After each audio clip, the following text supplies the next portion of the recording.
I'm leaving. This time we'll call the May meeting of the Haywood County Board of Education to order. This time I'd like to call on Mr. Jimmy Rogers to lead us in our invocation, immediately followed by the Pledge of Allegiance. Everyone please rise. Let us pray. Kind gracious Heavenly Father, again, we thank you for this opportunity to be here tonight. Lord, we thank you for the many blessings that you've bestowed upon us. We thank you, Lord, most of all for these wonderful children in Haywood County, the great children that we have in our classrooms, in our schools, the accomplishments that they have made this year, Lord, as we conclude another year of education in our county. Lord, we thank you that these children have gained the many things that they have learned, the many things that they have accomplished, the great deeds. Lord, we pray that we will give you the praise and the glory for all of these. We also pray that as this board makes decisions that affects the education of children in this county, we pray that we are led by you to make the best decisions for this county, these children, Lord, be with our staff and students and our administration as we make the decisions for the betterment of education of the kids of Haywood County. Be with those who can't be with us. Be with those who are sick. Be with those children that are sick in our school system and that have illnesses. Be with those former teachers and teachers that have had sicknesses. Guide and direct them and comfort them. Lord, we give you the praise and the glory for it all. Amen. Amen. I pledge allegiance to the flag of the United States of America and to the republic for which it stands, one nation, under God, indivisible, with liberty and justice for all. You may be seated.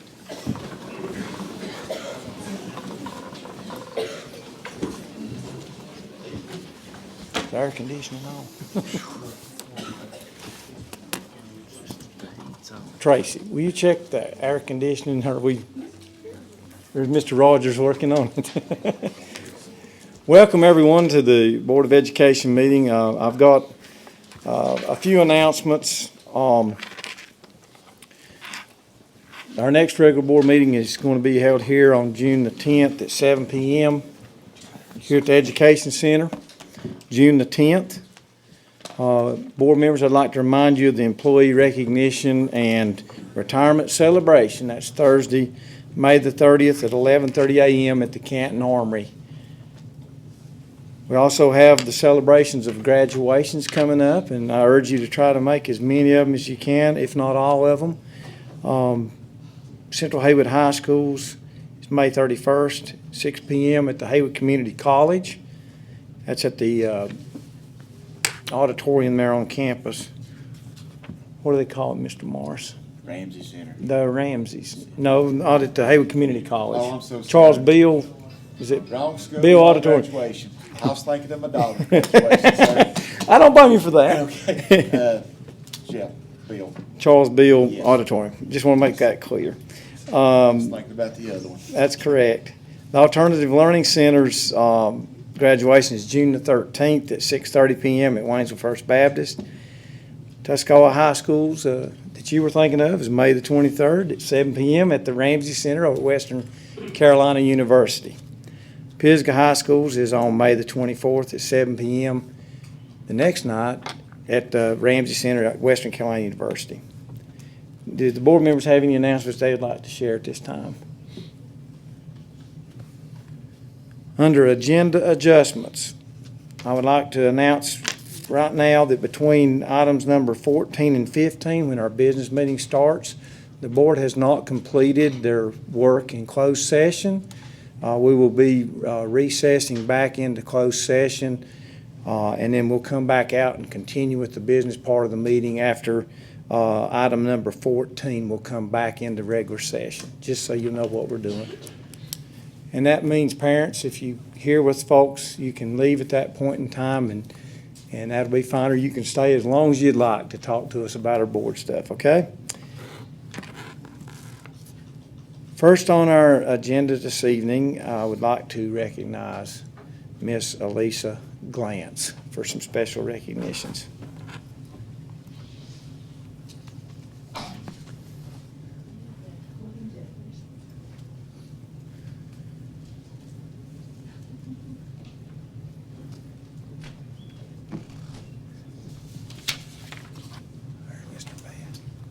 Mr. Chairman, Dr. Garrett, Dr. Nolte, members of the board, on behalf of the Haywood County School Board and Central Office, we'd like to present each of these with a certificate of their accomplishment in land judging. They placed 5th in the state and were able to travel to Oklahoma to represent the state in the national competition. This was the first time a land judging team from Tuscola placed high enough at a state competition to attend a national competition. The team members are Taylor Messer,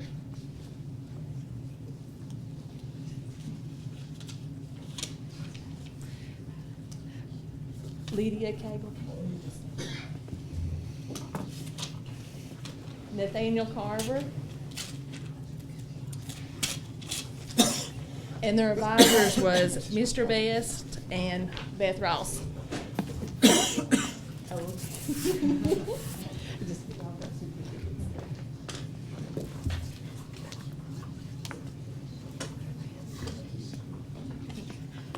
Would y'all like to say anything? Taylor Messer was the high individual in the state. All right,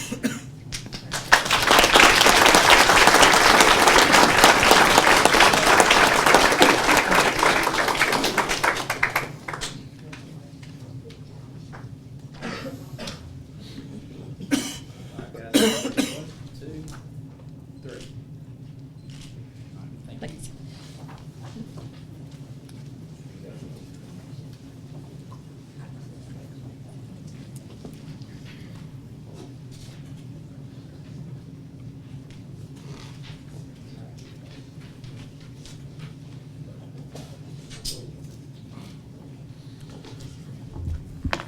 Mr. Chairman, Board, Dr. Garrett, guest. At this time, we're going to do some sports recognitions. We do this quarterly throughout the year, fall, winter, and spring. And most of our middle school sports have finished. We'll come back next month and talk about high school championships. But this time, I'd like to introduce Matthew Haney, assistant principal at Canton Middle School. Mr. Collins called a little earlier and said his wife was sick. I don't know if that's true or if that was just something to get Mr. Haney here. But Mr. Haney will introduce Coach, and that individual will introduce appropriate team members to be recognized. Mr. Haney. I'd just like to thank the board before I introduce the coach, and we really do appreciate you guys honoring our middle school athletes. And thank you, Dr. Garrett and Dr. Nolte. This year we had a very successful middle school girls team. I used to coach girls track when I first came to Canton, and we had one girl qualify to go to the conference meet that year on the whole team. And this year we came in second in the conference, and it just keeps getting better and better every year. So I'm very impressed with the job our coaches do. I'm going to introduce Jennifer Williamson. She is Pisgah's track coach also, but she works very closely with our team. She teaches health at Canton Middle School. Once again, thank you for recognizing our athletes. Our Canton Middle School athletes, they just did a superb job this season. Like Mr. Haney said, they finished second overall in the conference. We had we won 4 conference events. We finished second in 2 events. We finished third in 5 events. So we had a very successful conference championship. I'd like to call on the girls and recognize these girls for being conference champions. The first one I'd like to recognize is Alexis Guerrero. Alexis finished first in the hurdles, also broke the school record, finished at least a half second, I think a full second ahead of the second place runner. She also finished first in the long jump, and then also she was part of the 4x200 team, and they finished second overall, so congratulations. The next individual I'd like to recognize is Carly Simmons. Carly Simmons is conference champion in the triple jump. She also broke a school record. She jumped 29.7. We're very excited for these two girls moving on to Pisgah. Very excited. Carly Simmons also finished, I think, third in the 100 and fifth overall in the 200, and this is out of 24 competitors. So she also had a very successful meet.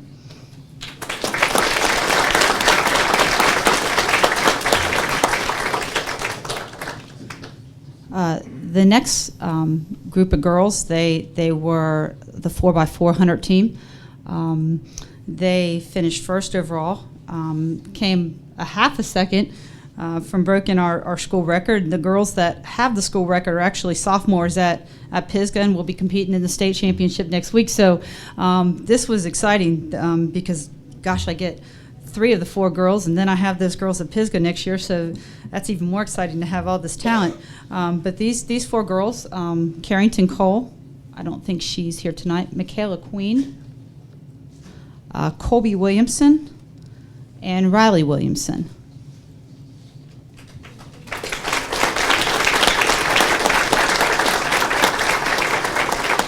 Thank you.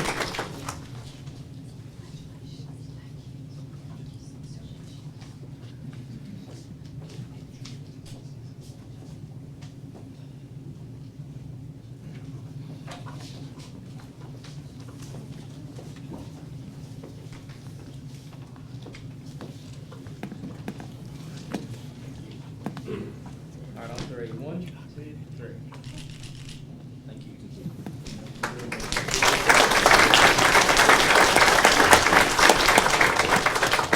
We're going to come back to Canton Middle's, had a different team in just a moment, but at this time we want to recognize some conference champions from Waynesville Middle School, and I want to introduce Bonnie Coleman, who's their athletic director, and Bonnie will introduce the coaches who in turn can introduce our conference champions. Bonnie?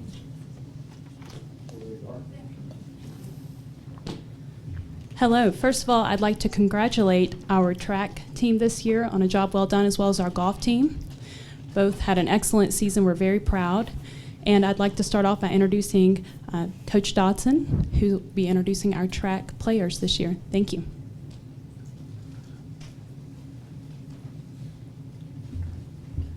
Well, first of all, this team is the reason I enjoy coaching. We may not win every meet, but I tell you, every time we came to practice, they were ready to go. And by far, all the coaches agree with me. A couple other things I need to make note of real quick. This team, or the success we had, was because of the volunteers we had. I had 6 individuals that came on board who volunteered to help, and that gave me the freedom to coach my expertise, which is the distance events. So it wouldn't have happened without them. The first young person I'm going to recognize is Emma Kimmett, a 7th grader, won the 600 meters, and one other note, she won the conference, but we also had the 3rd place and 5th place in that event, and that's really a strong showing.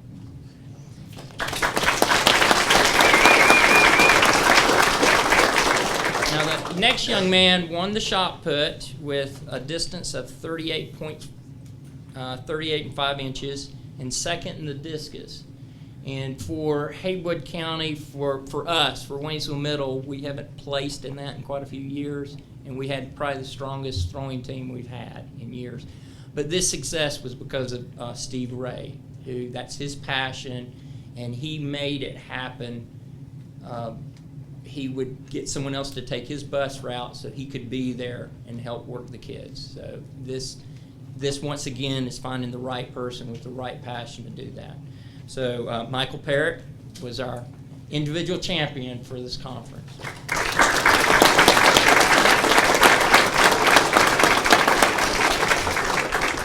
Thank you, folks. Get a picture with him? Okay.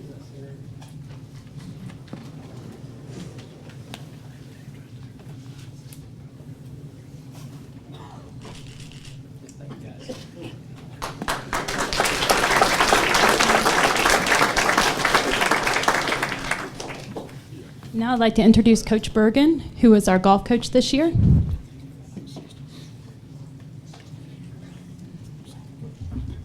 Thank you, Mr. Chairman and Board. I had a great golf team. I had 10 kids on the golf team, all really good golfers. And if you know how we operate at the middle school golf level, we only can take 5 to a match. And each week, it was a battle between the kids to see who would go to the matches. And all 10 of my kids were just really good golfers and really great kids. And my assistant, Mr. Boyd, we were really pleased with how these kids played and how they handled themselves on the golf course, and it was just really exciting. We had an undefeated season, and we went to the conference championship and won that. And if you know, in a golf match, you're playing normally 5 or 6 other teams. So to go undefeated in a season is a pretty big deal. So I'm really proud of these guys, and I'll call out their names here. Asher Boyd.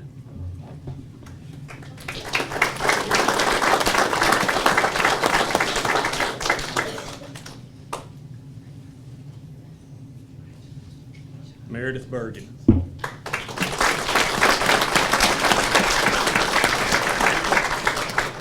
As you can see from at golf at the middle school, we played co-ed. So Sam Cox.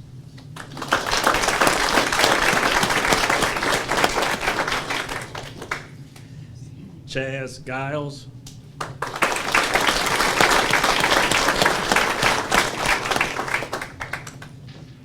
Nick Goodson is not here tonight, so I'll get his to him. Isley McClure is not here tonight, and Isley finished 3rd in the conference. Joe Napier is not here tonight. Danny Plancock.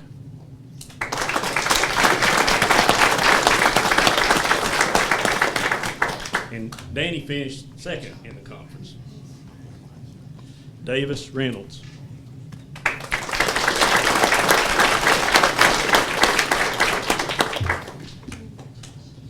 Lauren Trader.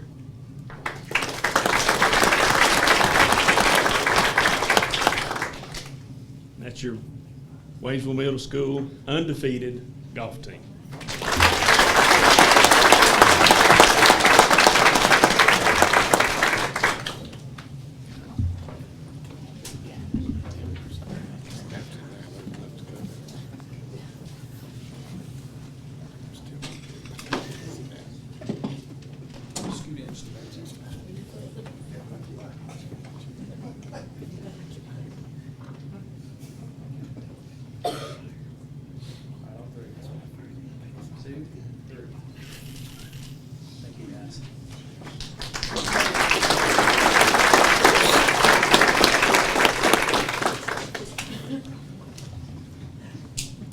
I'm going to cut out the middleman, Mr. Haney, on this one just to speed us up a little bit.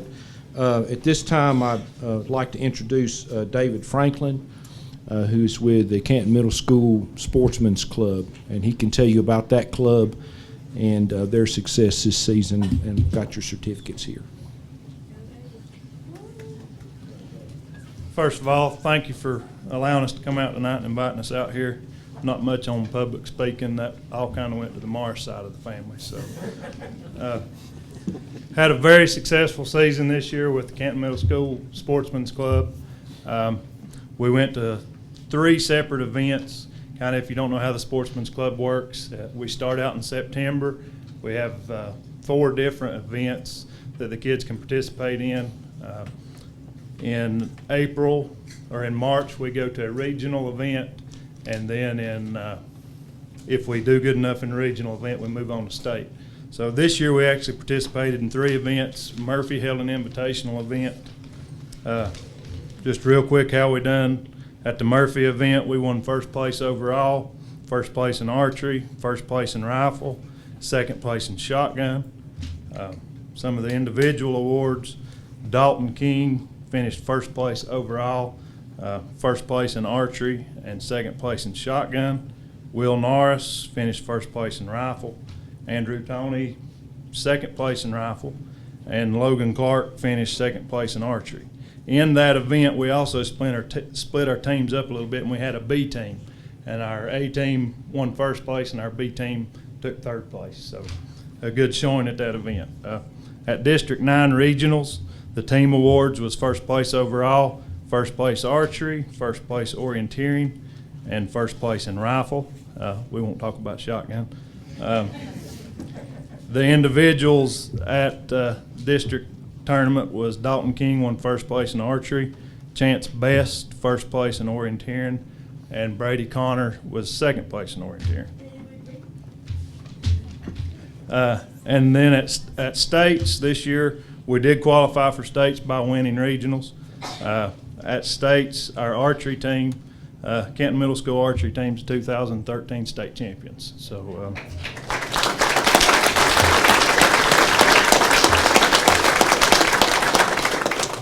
Our orienteering team also finished third at state. And the individual award that we took home at state was Dalton King is our 2013 middle school individual state champion. So.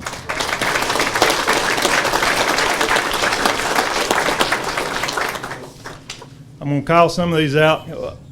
Kind of like golf, the way we work is we can take 5 people in each event.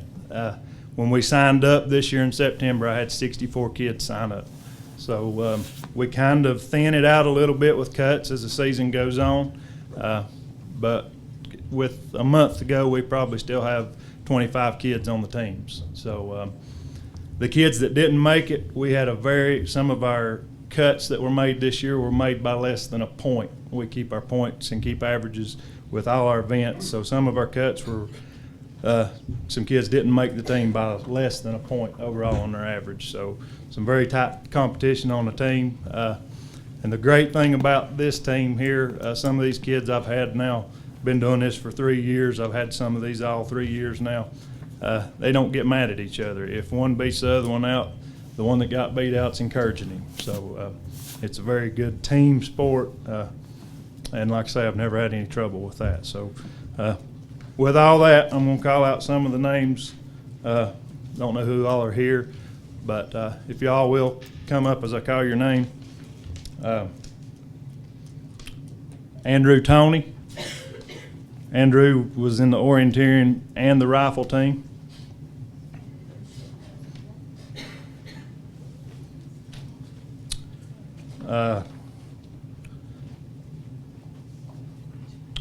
I'm going to wait and call out the archery team last, so I'm trying to go through here. I don't think all of them were in there. We just done just the archery. Kaylee Franklin. Is Kaylee here? Rusty Cook. Jeff Albritton. Chance Best was orienteering. Rhiannon Goodwin. Orienteering and shotgun. Jared Shoemaker, shotgun. Haley Stewart. Erica Jemison. She was on the rifle team. Erica made the rifle team at the last practice. Her score came up and put her in 5th spot on the last practice. When we went to state, Erica scored the highest on the team.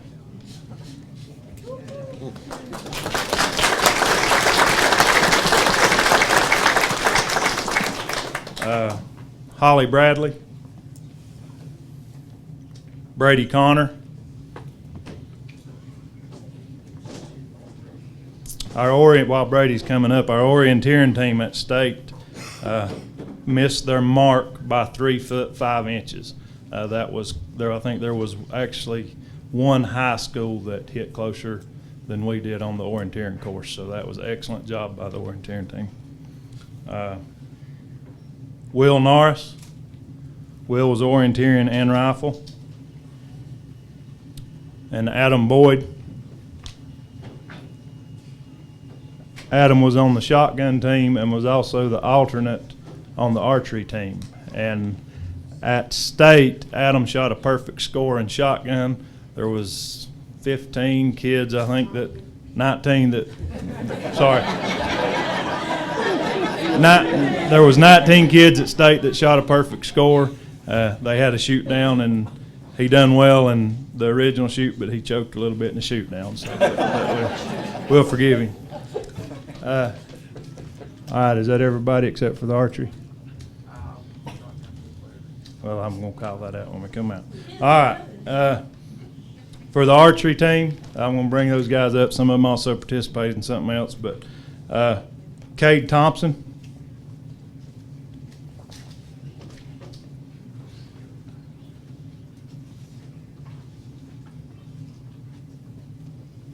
Tristan Carson. Tristan also shot and rifle.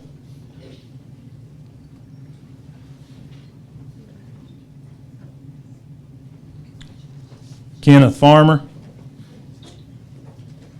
Kenneth also participated in shotgun.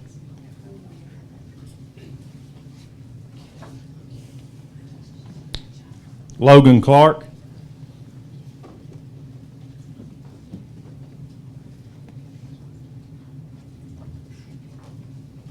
And last but not least, Dalton King. Again, Dalton won the individual high score at all three events that we participated in this year.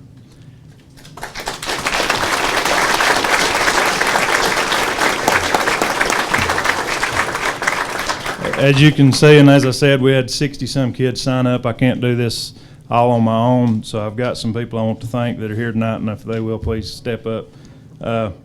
Helping me coach, Kevin Norris. Kevin helped me with the rifle team and the orienteering team, and also allows us to use his property to shoot rifle on.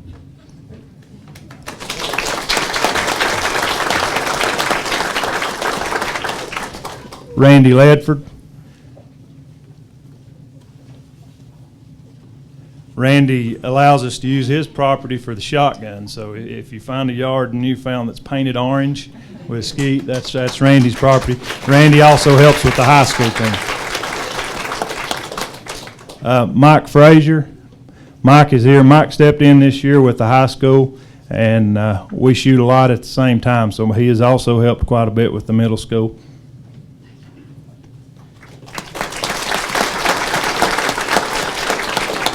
And he's looking at me mean. I'm going to have to fight him over this, but Tim Farmer, he's kind of been my right-hand man with the archery team this year.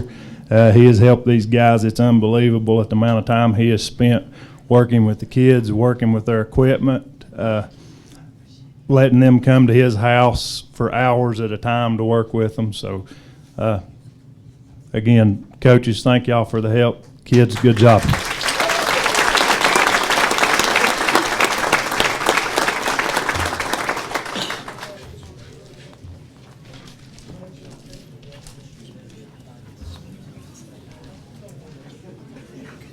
Hey guys, step up on the platform if you don't care. That way we get everybody in the picture.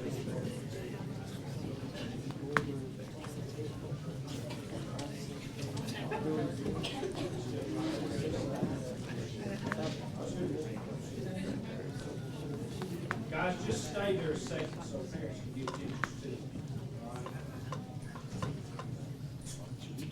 All right, guys, on three. 1, 2, 3.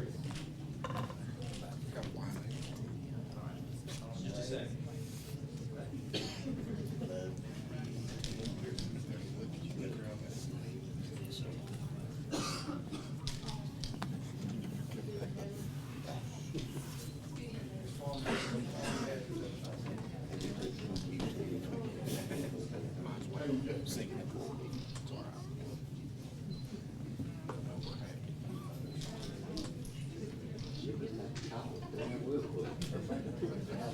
We're just a little proud, very proud.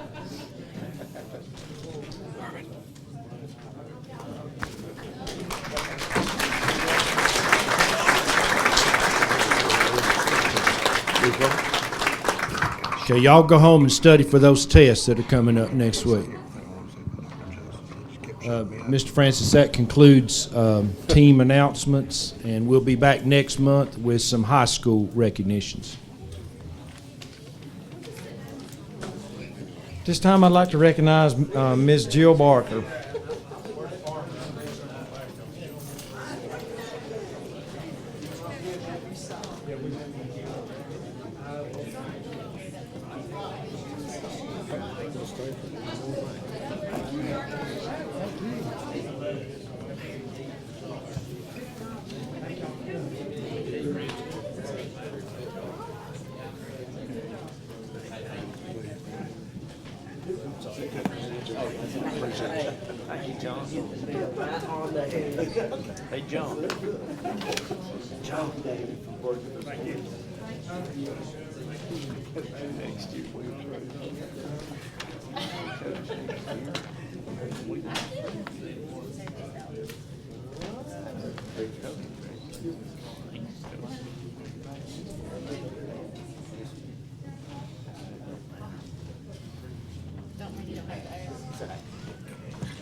Now I'd like to recognize Ms. Jill Barker.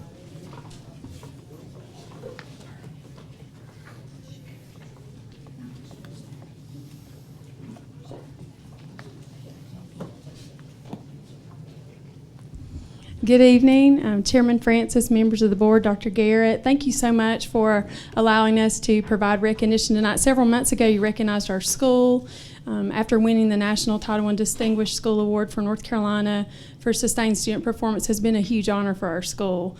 So we have really celebrated all year long. It was a lot of hard work, but at this time, we want to thank some very important partners. A big part of the application was thanking the community partners that had helped us. And our staff, it was a real epiphany for us when we were doing the application that it wasn't just us. We started realizing, oh my goodness, all these people over time have, given us $100 here, 100 hours of service here. And really, when you sit down, you start doing the application, it really makes you focus on that. And you realize our school is great. It's not us. It's everybody. And so it's just a huge honor to be able to recognize these people here tonight. I'm not sure who's here or not here, been in the hall, but we want to call them up. And if they'll just introduce themselves. And I just want to say thank you publicly to them, because our school would not be where it is without them. It's all the grants that we wrote. It's all the money they gave. It's all the hours that they volunteered. It wasn't us by ourselves. And I don't think you get a great school on an island by your own. You have got to reach out and get people to help you. So we just want to say thank you. These are some people real quick that are here with our school tonight. Where is everybody? Miss Watson teaches 5th grade, Laura Beth Gibson 1st grade, Karen Hopkins, raise your hand, 4th grade, Kevin Drury's in 2nd grade. This is Miss Clowers, who's been at Bethel for 30 plus years as a lead teacher. She's like the smart one here. And this and this is Miss Birchfield, who is our secretary. She handles a lot of things for me. To me, she is the boss of our school. I'm serious, she really is. And when she had back problems a couple of months ago, I really thought about telling Dr. Garrett I was going to quit, because, I really can't. She's just great. She's organized a lot of this tonight. She just is like my right-hand person. So I wanted to publicly acknowledge her. She's not often here to get that and say that, so thank you. I love you. You're a great employee. Okay. Y'all are too. All right. Okay, so at this time, do we have anyone here from Waynesville Rotary? Billy Case? Okay, not from Waynesville Rotary. How about Progress Energy? Thank you. Come on up. Hey, I'm Jill Barker. This is a big company. There are a lot of people that goes. And I'm new. And okay, do you want to just introduce yourself? Oh, sure. I'm Jason Walls with Progress Energy, and we're happy to be a partner with the school. Thank you so much.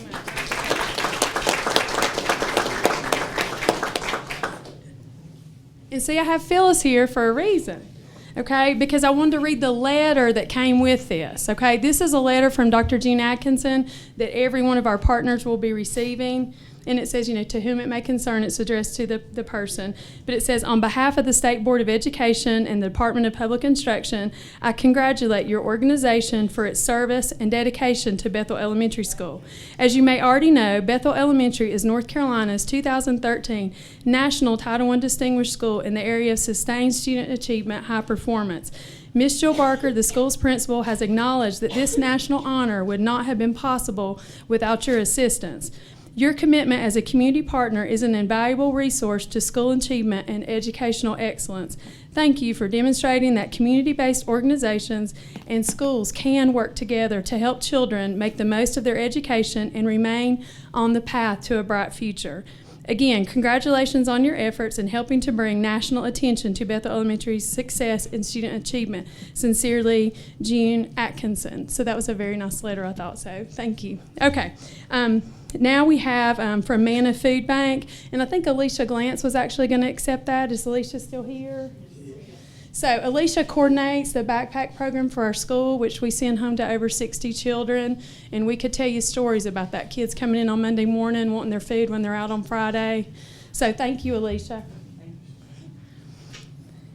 With Kiwanis is Tom Tout here with the Kiwanis organization.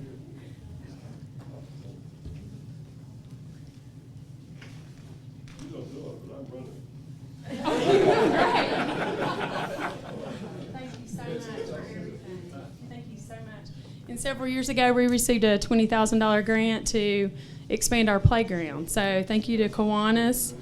I didn't see Pat Owen. Is there someone here from Home Trust Bank? Okay, so Pat Owen from Home Trust Bank. I know Mr. Rocco is here with the Health Department, Healthy Haywood. Mr. Rocco, thank you very much. And he coordinates our school nurses and an invaluable resource for our school. Thank you so much. Gail Heathman with Haywood Soil and Water Conservation.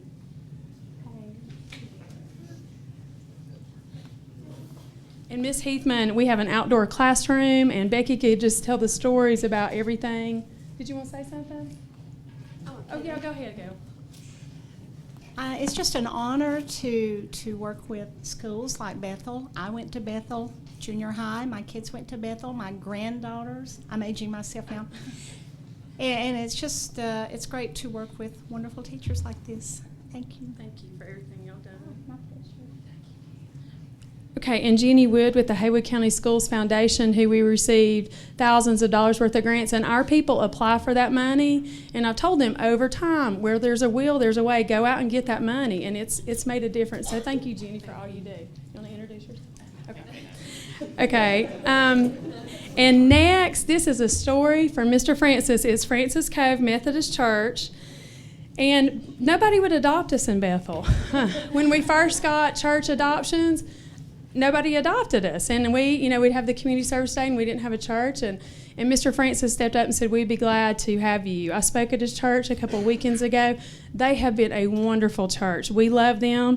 In the meantime, besides Mr. Francis, we've made some really good friends and people that spend hours in our school.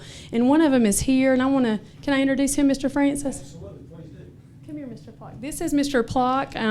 He has grandchildren in our school, but he has given money. He has coordinated time. He just recently, with the help of Mr. Francis, raised over, was it $600 for children to buy books at our book fair that didn't have a book. So it is a great thing that can happen. They're serving breakfast to our staff next week during integrated testing.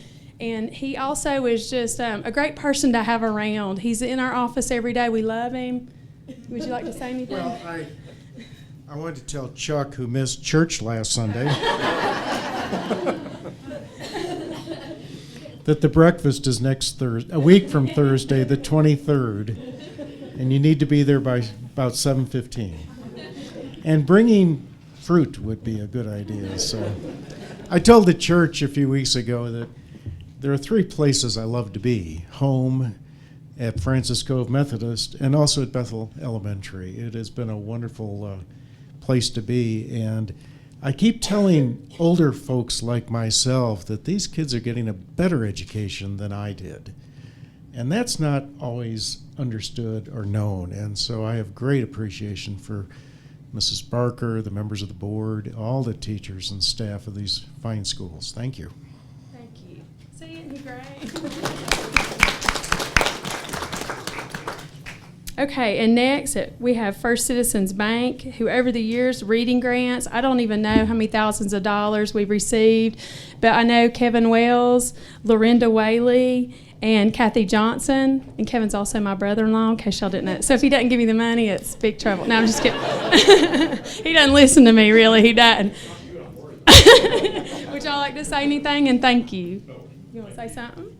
Oh, yeah. Really, anytime we can partner with school and education, that's what our future's about, is kids, and what an education that our kids get in Haywood County. I know firsthand, my kids know firsthand, I know how hard these teachers work.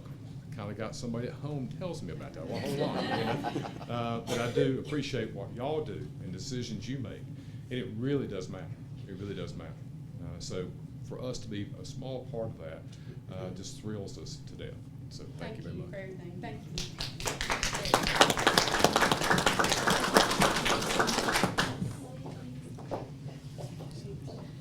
Okay, and next, Brittany Wagner with a Farm to School grant. Hey, Brittany.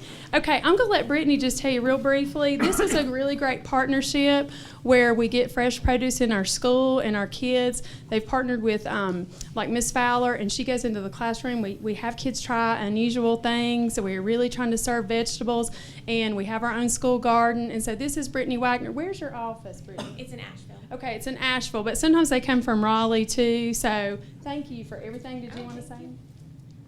We've been working with Bethel through the Community Foundations Fund for Haywood County through a grant that funded 5 schools in Haywood County. And I have just really loved my time coming into Bethel. You can tell when you walk through the door that it's a really fantastic place to be. Thank you. And thank you for everything. It's been good for our kids. Okay, is anyone here from Farm Bureau? Tommy Clark? Hey. Terry Rogers, I'm sorry. Hey, Terry, I didn't recognize you. Farm Bureau has also sponsored our garden too, our school garden at school. And I know Bill Holbrook was out last year tilling up our garden. Thank you so much. And anyone from Evergreen Packaging here? Hey, Dan Jesse, how are you? Good. Thank you so much. And y'all know at Christmas they take our children shopping, and all the math and science grants. Did you want to speak? All the math and science grants that our school's gotten over the years. No, but I will say this. I happen to be a chemical engineer by trade, and when I see some of these grants that come in from all the schools, I keep encouraging science, because our business is dependent on that skill. So as an industry in this county, we like to keep some of those skills at home if we could. So we're real proud of our efforts to help with that. Thank you so much. We keep thinking we're going to have a Nobel Prize winner or something famous out of Bethel. We know it's going to happen one day, so thank you. And next I have Natalie Boone with the Carol M. White PEP, the PEP grant that you're going to hear about later on. And man, it has really made a difference in our school, and we'll talk about that in a minute. Hey, Natalie. She's going to talk again in a minute, right?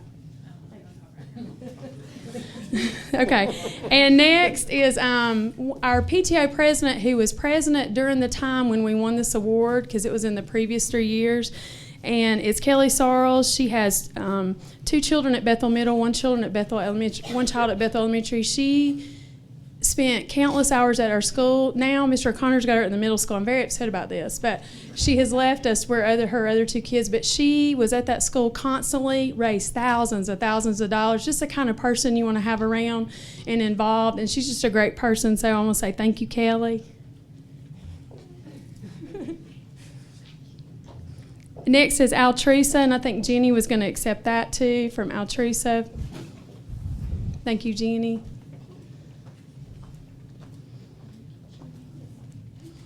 And I didn't know if anyone was here from the ARC of Haywood County, who also sponsors. Hey, oh, thank you so much. Yay. You're our contact person. And the ARC of Haywood County is responsible for grants every year for our Exceptional Children's Department. And so thank you so much for that. Yes. Oh, yes, thank you. And last, not least, is our AIG program. And our county applies for a lot of these AIG grants every year at school and gets those, and that was Jan Nesbitt. Thank you, Miss Nesbitt. I'm sorry it took so long. But y'all deserve it, and you deserve to be recognized publicly for all your work, and we appreciate you, and thank you, Jan. And thank you. Any questions? Thank y'all so much.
All right. On three. 1, 2, 3.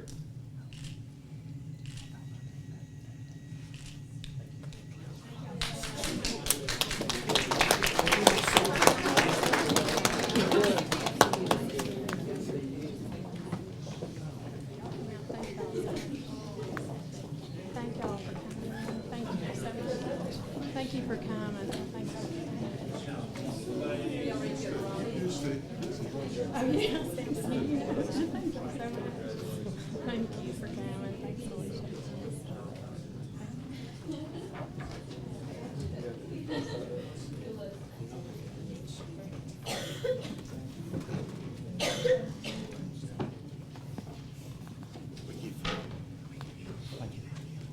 It didn't turn out blind enough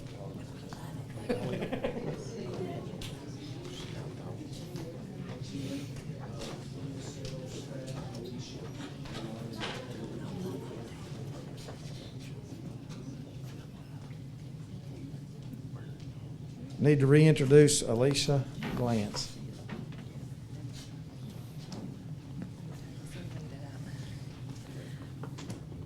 Okay, Mr. Chairman, Dr. Garrett, Dr. Nolte, members of the board, I'd like to recognize the ESL staff. They were recognized by the Department of Public Instruction for meeting all 3 of the Title III AMO, which was annual measurable achievement objectives for 3 consecutive years.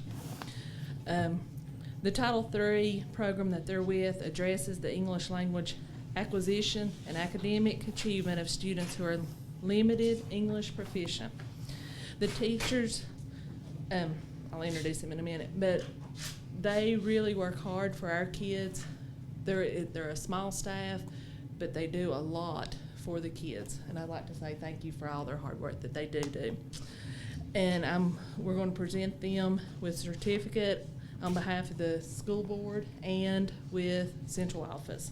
So if you'll please come forward when I call your name. Again. And we have a new addition to our staff.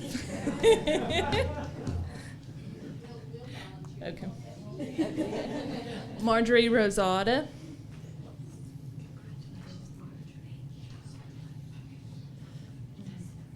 Betsy Smythe.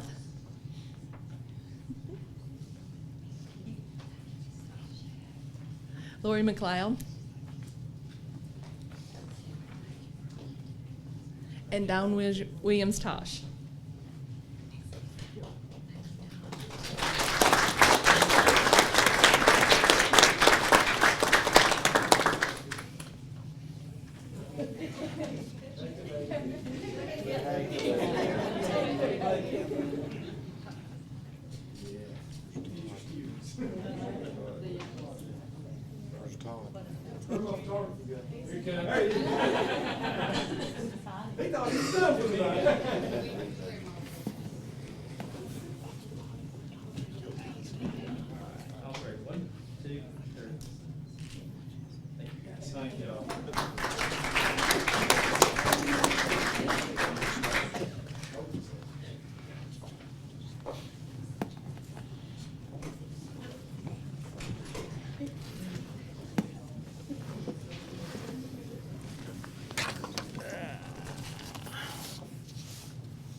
Okay.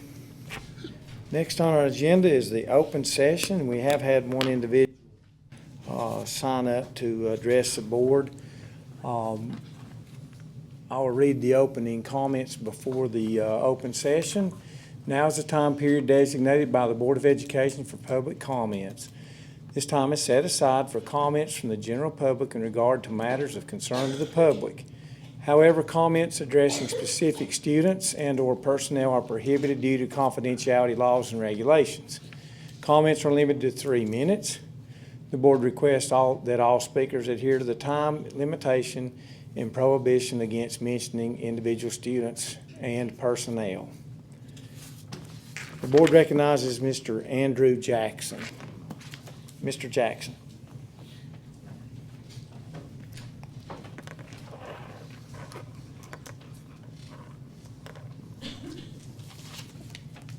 Thank you for letting me speak today. I come for 2 reasons. There is talk of a tax by the county commissioners of 1.5 to 2 cents per $100 of property value to actually pay for, I've heard from 4 to 11 resource officers, depending on who you talk to. Raising the taxes in Haywood County, I think we already pay enough for one. And there may be something else. I mean, maybe we can get some disabled veterans to come in here if they're physically able to do the job. I'm sure they'd be proud to come in here and protect Haywood County's kids. They've got kids too. There's another thing. I don't really like the gun-free zones, but that's something the state legislator will have to work on. I know y'all can't do that here, but maybe y'all could push them a little bit. Another thing I wanted to talk to you, I'm not educating myself on this one now. It's called Common Core education. I don't know if anybody else has spoke out on it. I'm not liking what I'm educating myself on because it's really a push down from the federal government as a cookie cutter curriculum. We're all testing grounds for different counties and different educations in different ways. I would like for y'all to kind of look at that and look at it with a little bit of scrutiny. And I've also got another thing here. I know I didn't write this down. This was passed to me. It is from the Haywood GOP, if I could read it. It's public comment, is that correct, Pat? I mean, it doesn't matter Okay. where it comes from. All right, and this will be my last statement. To who it may concern, the Haywood GOP met on May 9, 2013. During this meeting, a straw poll was taken regarding the potential 1 to 2% tax of Haywood County property to fund a police officer in each school. The majority of those participating in the straw poll were elected precinct chairmen representing a broad base of the people in the county. My understanding of these results were as follows. Those in favor of the property tax, to increase the property tax to fund an officer in every school, was 1 vote. Those opposing the property tax to increase an officer in each school was 24 votes. Okay. So that's probably 22 precincts in Haywood County being represented. Okay. All right, thank you very much. Thank you very much for your public input. And we will be debating the budget item number 22. That'll be on the agenda, 2013-2014 budget discussion. Okay? Thank you. Yes, sir. Okay. Now then, let's go back to Alicia Glantz. How many more times? You got 1, 2, 3? It's my night tonight. Well, you're doing well. Several weeks ago, Dr. Garrett asked if the horticulture teachers would, at both the middle and the high school, would give a kind of like a update on their programs that they have been doing this year, especially the greenhouse and how it was, if it was profitable and so forth. So I'm going to introduce the teachers and I'm going to turn it over to them when they get up here. But we have 5 teachers. Noel Castater from Waynesville Middle, David Curtis from Bethel Middle, Adrian Howell from Pisgah, Beth Ross from Tuscola, and Barclay Taylor from Central Haywood. And I'm going to let them do the talking now.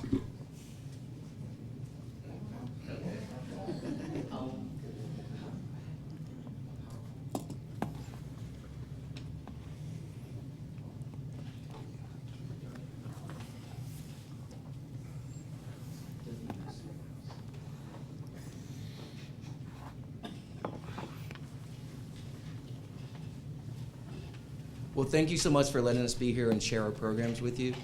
I'm Noel. My name's Noel Cassader. I'm Waynesville Middle School's greenhouse teacher. Here's just a little shot of our little greenhouse. It's 24 by 40 foot, but we do a lot of great things in it. Our program with 6th grade, we have Exploring Careers. Our 7th and 8th grade is Exploring Biotech. And we started a new year-long program with Exploring Agriculture for 8th graders only. Here's a little picture of the kids working in the greenhouse. This is after our big sale. We still had a little bit of inventory, so we could always do a little bit better. They're just pinching off the dead leaves, making the plants look a little bit better. These next 2 slides I'm really proud about. In just 3 years, when I first got here, our program was a little stagnant, and we had about 140 students. Last year we grew to over 200, and this year we're in the 290s, and our federal cap would be 300. So, I mean, we're going in the right direction. Also, our sales, the greenhouse sales.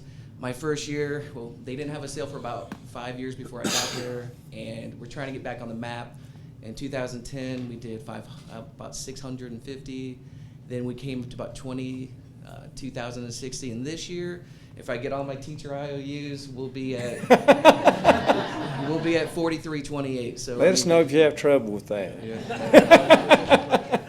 In addition, a major component of my program is the wood shop. Here's some 8th graders.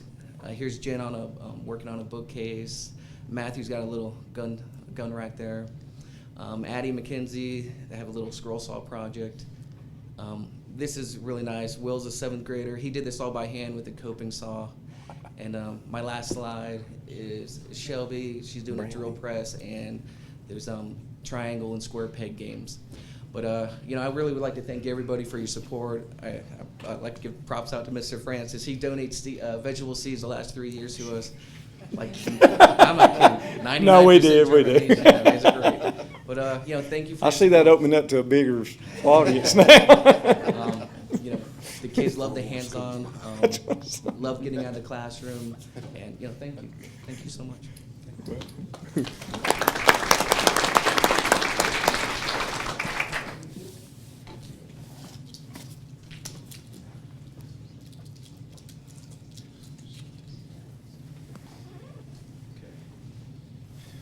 Chairman Francis, board members, Dr. Nolte, Dr. Garrett. Chuck, I'm looking for some potassium nitrate for my greenhouse. If I can, I need that so I can grow some really nice chrysanthemums next year. All right. All right. My Saw name's you David boy Curtis. granular. Well, I also have learned I need to have some potassium nitrate to compete with some of the select dahlia growers that we have here in this county. My name is David Curtis, and I'm at Bethel Middle School, and I can't come up here without, every time I come up, I got to thank Mr. Kirkpatrick for, I think it was 8 years ago now, he's the one that made the motion to help fund building our new greenhouse at Bethel Middle School when I went over there from Waynesville. We had our plant sale on the 4th. 2 rainy weekends ago was when we had our sale, and it was a good turnout, and it was usually we open about 8 o'clock in the morning on Saturday. I had about 5 students come and help. Actually, in that picture, that blurry woman in the middle is my mother-in-law. I can't keep her away. She likes to come out and help with the sale. It's a really good, it's a community thing up in Bethel, and when there's 25 people standing at the gate at 7:45 and wanting you to open the door, it's a good sign. It's a good sign. And they brave the weather. We sold a lot of vegetable plants this year, some hanging baskets. I tried to cut down a little bit, but that's never, that's a hard thing to do. But it was a good sale, and we had a lot of people that come out. And we only sold for about a week, and then we try to empty out the house and send a lot of the plants home with the kids because they work in there from probably October on. In October is when the ferns come in, and we pot them up and we grow them on. And so I appreciate the school system supporting us with what they help us with. Jason Hines, our principal, is extremely supportive of our program. But the kids, we can incorporate them fall and spring semester in projects in the greenhouse. It's not just growing the plants out there. Also during the sale, when the kids are in there, they have to learn how to be salespeople. They want to stand in the middle like a litter of puppies, and they're kind of in the way, and you got to kind of shoo them off to help customers. And you assume that they would know that, but they don't. And so it's a really good learning process for them, public relations, how to work with the public. And that's part what I really enjoy, seeing the kids just jump in there and go with the customer and follow them. And so they're learning that. Our sales over the years, this year it's dropped off a little bit. That's not quite my final figure. I, like Noel, have some teacher IOUs coming in. But a lot of the kids, they'll say, well, Mr. Curtis, what do you get to do with this money? And that's what I want to kind of share with you, is what we do with our money. We really try to be self-sufficient. I don't want to go beg Mr. Hines to get some money out of the general fund, because I got a fan motor blew out, and I can replace that. Or I don't want to call upon Tracy to send a bunch of men out there to fix something and spend time if I can fix it myself and I have the resources. And so a lot of what we earn goes right back into the program, the seeds, the supplies, the pots, the fertilizer. I use some of my funds in the classroom to buy technology for the students. Also, we do a lot of different labs where we need simple things, dishwashing detergent and strawberries to do DNA extraction, and we buy those products out of the fund. Of course, the Mum Club, I spoke to you a couple months ago about the Mum Club, just running that club at no cost to the students. And that's also, our goal is to eliminate the cost of these programs to any of the kids, so they don't have to go home and nickel and dime mom and dad, because we all have children that have nickel and dimed us for different things. So the Mum Club takes money, and then just maintenance of the greenhouse, buying gravel and building structures. And so a lot of it goes right back into that. But it's a year-round, we keep the greenhouse open year-round there. As I move stuff out already, I'm moving things back in. I've got chrysanthemum cuttings already started for next year. We're sowing our popcorn for next year's project. We've got kale and lettuce. You can see the girls there planting lettuce seed. We've got a few dahlias started in some pots that we're going to set out and try to grow. But we thank you for your support and letting us come this evening and share with you. Thank you, David.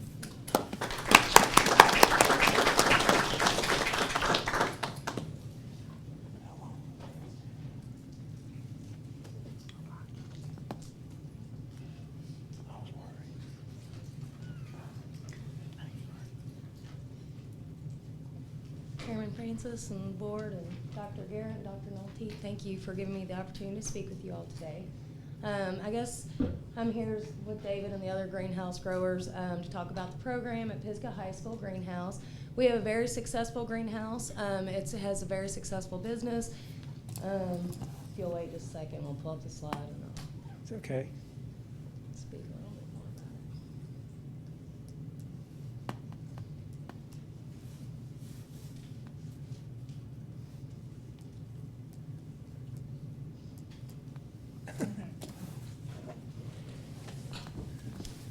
it. This is a slideshow of the greenhouse. It basically has our expenditures and the money that we've received for the last 3 years. Some of the money that we receive goes to different things, such as field trips. I've taken the students to Biltmore before. We've gone to the Arboretum. A lot of it is rolled back into the program for buying plants. I've used it to pay for signs and just miscellaneous, all kinds of stuff, really.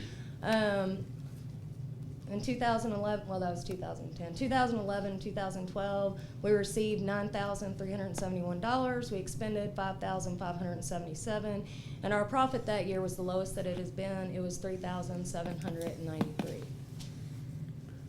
That's a picture. As you can see, the start of the greenhouse when it's completely empty, and we get the little plugs, and then as it grows to its fullness. And then this year so far we received $9,955, we expended $4,800, and the profit so far for this year is $5,154. And that is a picture that I kind of threw in there of our equine science program. I thought that was a really great picture. That is. Had to throw that in there. Thank you, Any Ms. questions or anything? Any questions, anyone? Thank you for sharing.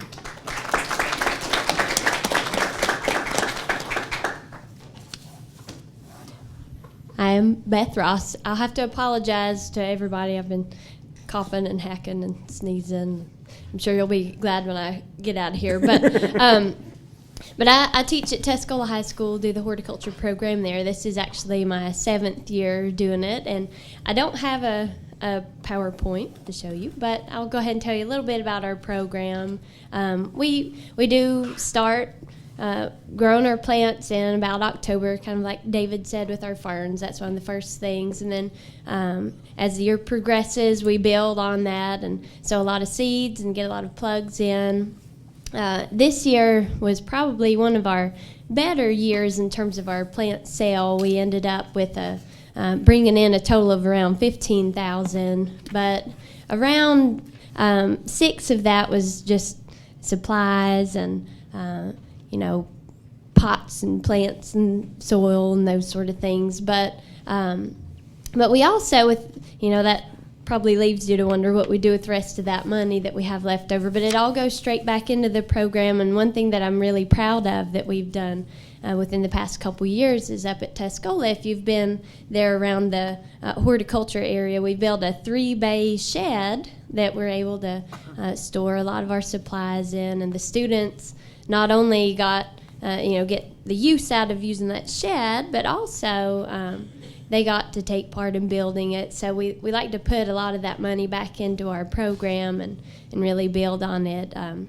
This year I've made a few little additions there to the greenhouse to help further our program. And I think the students gain a lot, not only just in learning how to grow the plants, but also marketing and being able to deal with the public. At our sale this year, we opened on April the 27th, I believe, which was another one of our rainy Saturdays that we've had so far. And I know it's been kind of a chilly year, but I had about 15 students that came out, along with several adults from the community that help, and it was just a great learning experience for them to see all the community support that we have, and getting to go out there and help pick out plants and carry them out. And so it's been a neat process for the students, I think, each year, and it hopefully will continue to grow. But thank you for your support in our program. So. Thank you, man.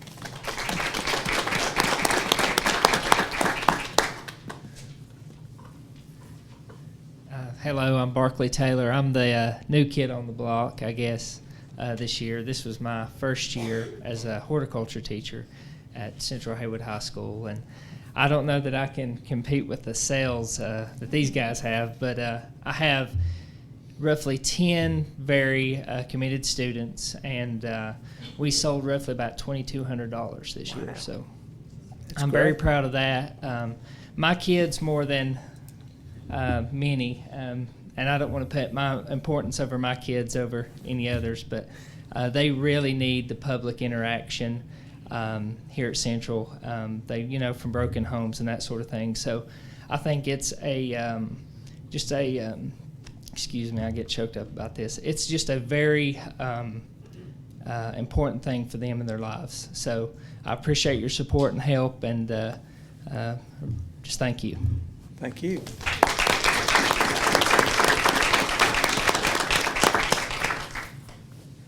Thank y'all for the updates, and appreciate the hard work you've done. It sounds like you've had a successful sales year. Thank you. We actually have a little something for you guys that we brought in. So we brought some plants. I think you'll enjoy.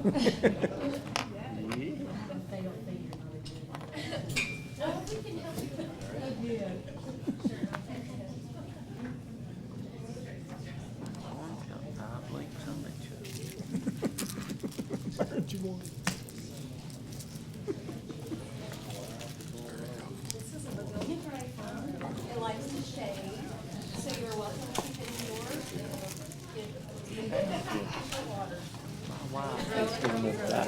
Kill me going to die. Not corn, Turn hot corn. Sorry. Thank you so much. So we've really done a nutshell. You can clean them outside, or you can never do it. It's your choice. It will keep growing if you stick it in the shade. It's a shade plant. Oh, it's, I think they're better than ours. But will they live as long as in the same They- condition? Hope you feel better. If you leave it out when it's frost, it will. I'm afraid to get rid of it. Put it in the pot, pull it indoors. If you grow it as a house plant, it'll grow bigger and bigger and bigger. So this is, Sweet. so leave it indoors. You can leave it, put it in a bigger pot, leave it indoors. And I had one last year, and this tree trunk on it's that big. And I put mine back outside to grow some more, so. It's a nice indoor plant. It's not just a bedding plant. I'll grab one. I'll get it for you. All right. Thank you. No, that's all right. They got this all for kinds of us. stuff around here. Very good. Thank you very much.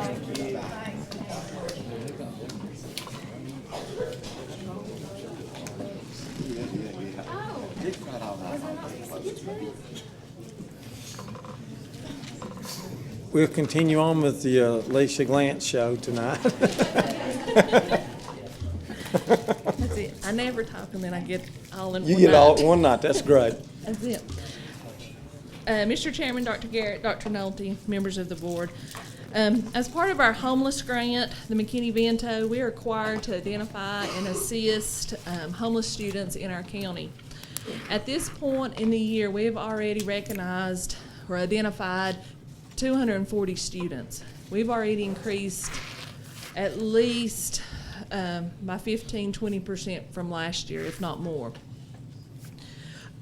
The social workers in our system has been working on a presentation. They're trying to get community awareness for this homeless problem and also getting the schools to recognize how students are identified homeless and so forth.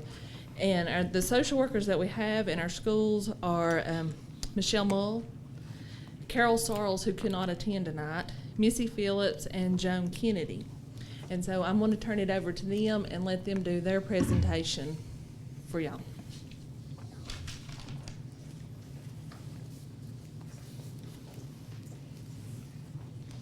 First of all, I want to thank you for your, thank you for your time letting us present. And they've passed you out a paper, and I want you to just go with me. Just think, I'm going to do a scenario. You're either 5 years old, or you're 13 years old, or you're 17 years old. You get home from the school, you're so excited. It was the best day. You got to read. You knew every word in that book if you're 5. 13-year-old, this boy, cute boy, he smiled at me today. The 17-year-old, this good-looking guy gave me his number. He's going to take me out on a date Friday night. And then you run into the house and you notice your mom. She's been crying. What's wrong? You've seen her eyes red before. She gives you a snack and you tell her all about your day. You're so excited. And then you hear the truck. You know your dad's coming home. Your stepdad's coming home. He comes in. Your mama says, hurry, take your supper to your room. You hurry and eat, and then you hear it. You hear the door slam. You hear the fighting begin. You've heard it before. Then you hear the glass shatter. Then you hear a thud. Then you hear another thud. You know that sound, that's your mama's head going against the wall. You go to your closet. You close the door and you hide. You just hope that he doesn't come in there. You don't know what to do. You don't breathe. You're afraid to go. You hear them, they're still fighting. You still hear the sounds of his fist. You know it. But you're afraid to go in there. And then you hear the door slam. But you're afraid to go in there because you found your mama's lifeless body before. You hear footsteps come down the hall. They get close to your bedroom. Your bedroom door opens. You don't breathe. You're afraid. What's going to happen to me? Is my mama dead? Then you hear footsteps as they come closer to your closet. The door opens. It's your mother. She has black eyes. She's bleeding. She hands you your backpack and says, you have 1 minute to put whatever you can in your backpack, and we're leaving. So I'm going to give you 30 seconds so you don't have to draw. Just write whatever, as a 5-year-old, a 13-year-old, or a 17-year-old, what would you take in that backpack if you knew you didn't know if you were coming home?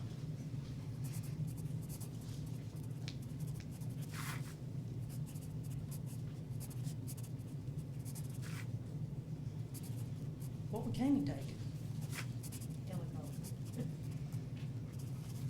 Yeah, he'd take his helicopter.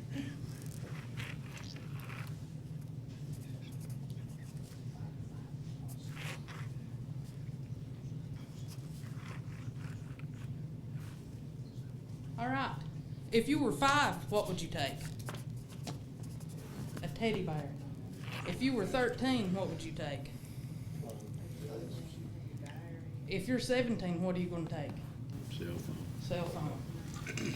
You go to school the next day. You're in kindergarten. You love your teacher, but she says, where's your baggie book?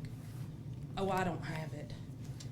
Well, but she has to deal with Johnny over here because he's throwing a fit in the floor and you're not. It's not she's a wonderful teacher. It's not that she doesn't love you, but later on she can talk to you.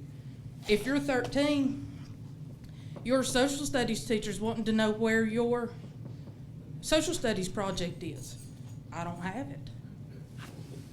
If you're 17 and you're a senior, where's your senior project at? That's most of your grade. You'll fail your senior English class. I don't have it. But 17-year-old, you're too ashamed to say, I had to sleep in my car last night. You know, we go to the homeless conference, and we've gone a couple of years, and this year must have been my aha moment, because I thought, is this a problem in Haywood? Well, yeah, it is. Homeless in Haywood, yes, there is a problem. What is homeless? We have to follow the McKinney-Vento law, and we don't follow the same law that DSS follows. We don't follow the same law that Mountain Projects follow. But by the law, we have to follow this. This says that any student who is lacking fixed, regular, or adequate nighttime residence is homeless. Last year in Haywood County, last school year, there were 201 students that qualified as homeless. We already have 240. I have 7 that I found out in the last couple of days. Who qualifies? Doubled up. This means that due to economic hardships, a family moves in with another family, and it's typically a temporary thing. Sometimes a kindergartner could be labeled as homeless, and they may graduate as a homeless student. We would hope that it would be temporary, but sometimes it's not. 70% of all homeless students are leaving doubled up for the economic hardship reasons. A public place, such as parks, shelters, motels, hotels, campgrounds, abandoned buildings, or cars. Foster care and group home, it's typically a waiting, which means that they're not going to be placed there. Any child that enters into that probably is just for a temporary problem. Unaccompanied youth, and this could not, we really think more of high school students as this, but unaccompanied youth could be a kindergartner, because it's anyone that's not with their parents for a certain reason. Migratory children who qualify. We have different kinds of things that we have to look at. And there's some of our enrollment policies and procedures. Could a greater miracle that take place than for us to look through each other's eye for an instant. Henry David. Homelessness affects children in many traumatic ways. Emotional stability. If they're homeless, they don't care about their end-of-grade test. They want to know, is my mama going to be alive when I get there if she was abused last night? Am I going to have supper tonight? And where am I going to sleep? Academic performance and attendance. We may not know. There was one I didn't know till a social worker from another county came to meet this child. I had no clue. Confidentiality. Of course, we have to keep everything confidential, and this one was designed when we presented it to the principals. And what happens is when they enroll in the school, there's a support service form, and there's several different things on there, and if one of those is checked, then whoever gets that piece of paper knows to automatically call the social worker, and then we have to verify that they are truly homeless. Sometimes they are, sometimes they're not. Do you have any questions? Any questions, board members? How many did you say you have this year already? Already 240, and we probably will reach close to 300 by then, because I have several to get in, and several of the other social workers do too. And just to let you know, the circumstance that Michelle talked about actually happened last night in one of the schools, with one of the families in the school tonight. So mom's in a shelter, dad's in jail. That's happened last night with a kindergartner and a second grade. And there's 5 social workers in the county? 4. 4. We each have. Oh, wow. Ms. Kennedy, would you step to the microphone so we could hear?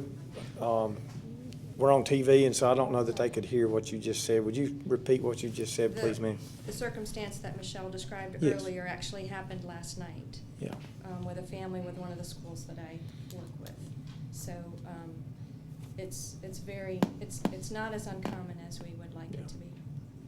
Mom's in the shelter, and dad's in jail right now. Right now, yeah. And the child's being taken care of And best as we 2 can. children, Okay. kindergarten and second grade. Okay. So. Well, thank you for all the work that you do. I can't imagine the day-to-day stresses that you face. You cannot. Anybody else have any questions or comments? Thank you. Thank you very much for what you do, and we'll be praying for you guys. Thanks. On my list, I put underwear, because that's always important. Toothbrush and underwear. Now we'll listen to Miss Natalie Boone for the PEP grant grade waiver update.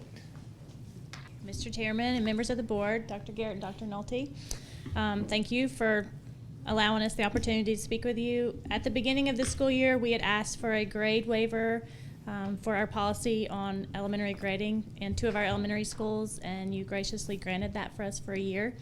And I've brought in the 2 schools who have been using this virtual PE grading system in 3rd, 4th, and 5th grade. I could tell you about it, but it's going to mean more from the teachers who are actually implementing it in their classrooms. With me tonight, we have Miss Cindy Blankenship from Beth Elementary and Beth Swanger from Meadowbrook Elementary, and they have a little PowerPoint presentation just to give you an update of how that waiver went for the first year. Feedback from parents, feedback from teachers, and Miss Barker's here as support as the administrator of one of the schools who was behind that implementation. And I don't know if she's had any parent pushback or student pushback, but she'll be able to tell you a little bit about that when she gets up here. Thank you. Thank you. Well, good evening. We're going to be talking about virtual PE, and it was a way for us to assess our students' ability in physical fitness, health, and sportsmanship.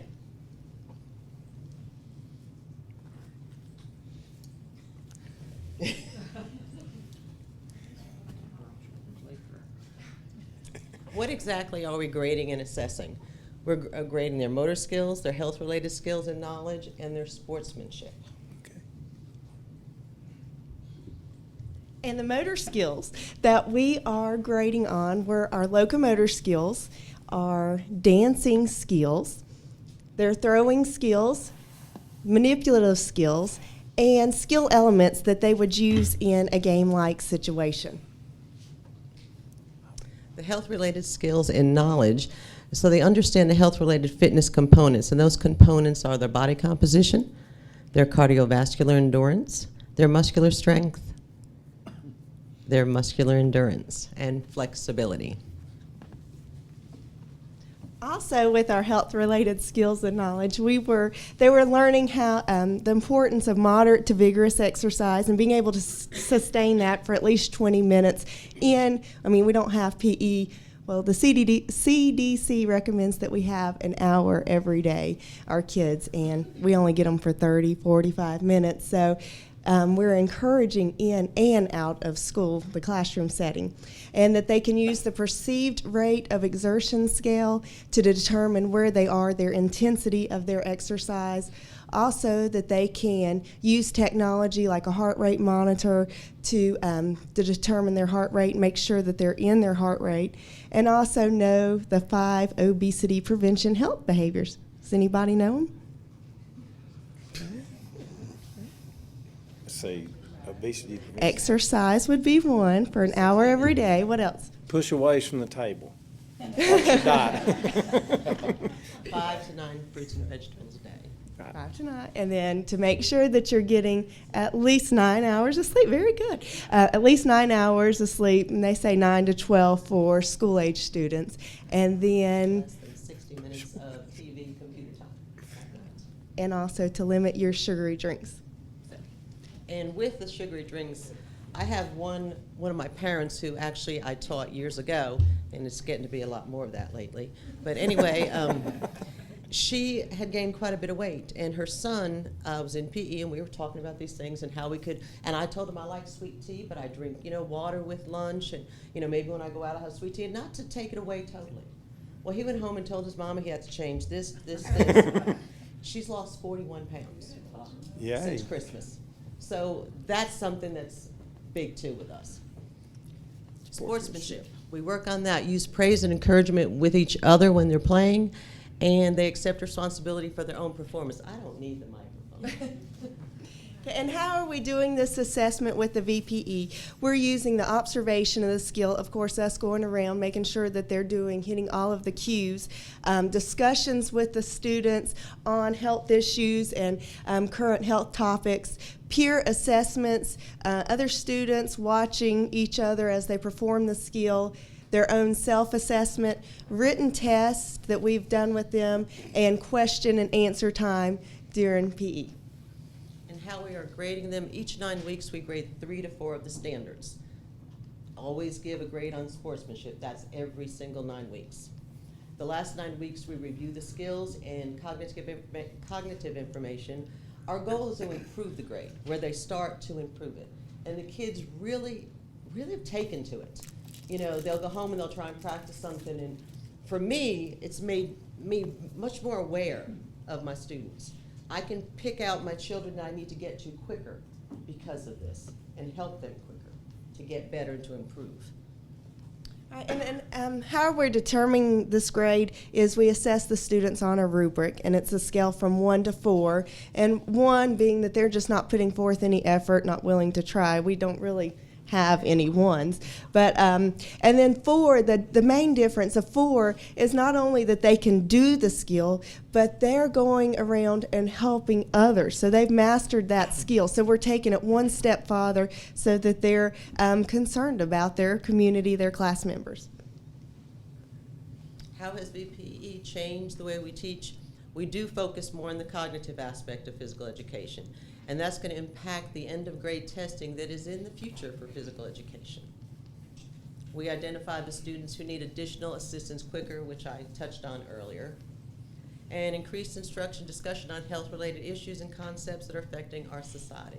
A lot more discussion, a lot more questions from our kids about things. Right, and the impact that it's having on students, they're coming in, they're more confident in their skill, plus, so that increases their skill ability. Encouraging families to eat healthier, and that's really happening with our kids.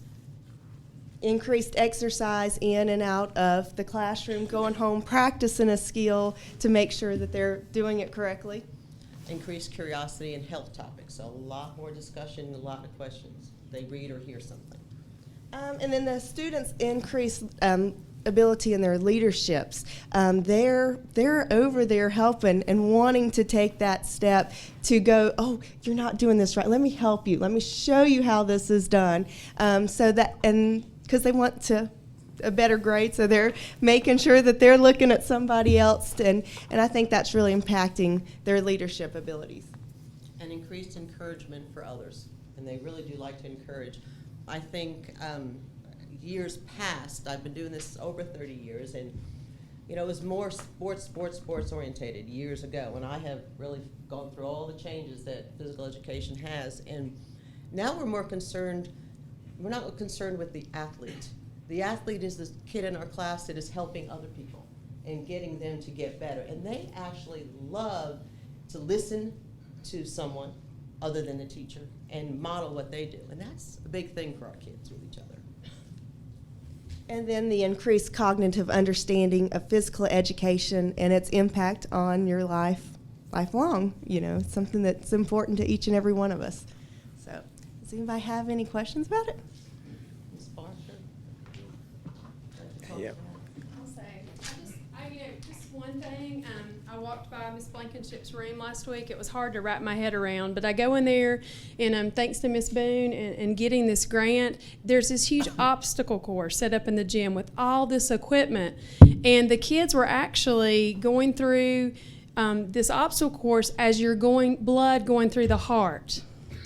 They knew the parts of the heart. They knew. I mean, help me out here, Cindy. I was just in shock. There were a couple of kids that are resistant to PE at times. They were just as involved in it, and they learned the 4 chambers of the heart and how the blood enters through the right atrium down to the right ventricle, and the different valves that we go through, and then we do some kind of activity in each of them. And they were loved. The kindergarten could come out and tell you there's 4 chambers and that the blood goes to the lungs for oxygen. And for me, that was enough for all my kindergartners to know at that point. It was very impressive. I would invite you, to go see that. It was just really something. And again, it focused on every child, not just the kids in the room that may be gifted as far as, athleticism. And also, I'm very upset because she did not recognize herself earlier. She's a member of our staff. She was hiding in the back corner. So this is Miss Blankenship, and also Michelle Mull is our school social worker. And I did want to say something else about Michelle. Can I real quick? That homeless is not, and I promise I'll leave, that homeless situation is not only violence. Last week we had a situation where the landslide on Waynesville Mountain was one of our children's homes. They had nothing. They wouldn't let them go back to the home. It was a struggle anyway for this family, and so Michelle has spent countless hours getting them clothes, getting them books, so do we need social workers? Absolutely we do. That's what our country is about, is helping other people, and I appreciate you. And thank you for our time to tell our story about public schools. Y'all are doing a great job. They're not all failing. They are good, and thank you very much. Thank you.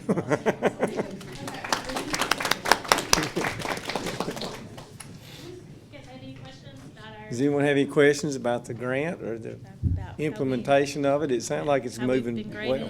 And we're just doing that with 3rd, 4th, and 5th graders, getting letter grades. So. Very good. Is the grading system seeming to work out good? I think so. I have not had a parent contact me at all about any of that. So parents' acceptance has been good? I think Meadowbrook had one parent that, at the very beginning that contacted me, and once we cleared the air that it wasn't, how far they can throw the ball. It's can they step with the opposite foot and bring their arm back, and can they tell us the cognitive part of how to do it, not how successful are they actually doing the skill. Okay. Once we clear that air, we've not had any more parent pushback or anything. Very good. So thank you. Thank you very much for the update.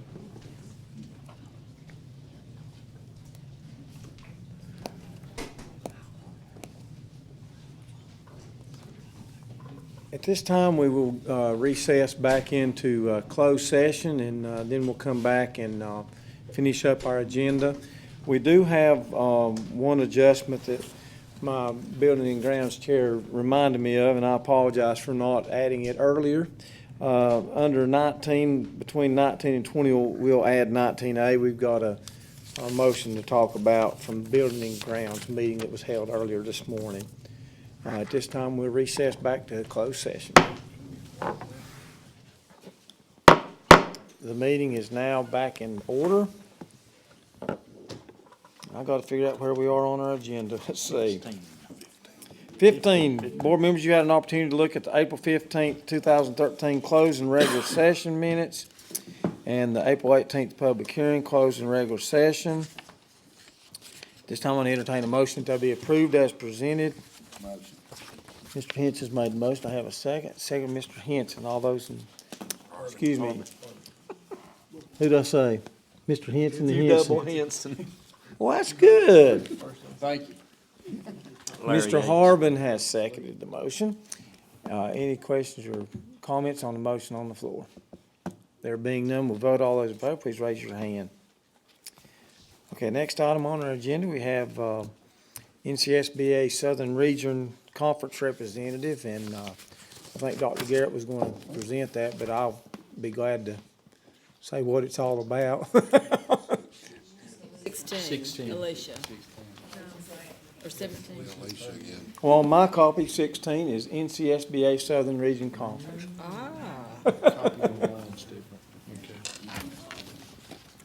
So we'll go with Alicia then.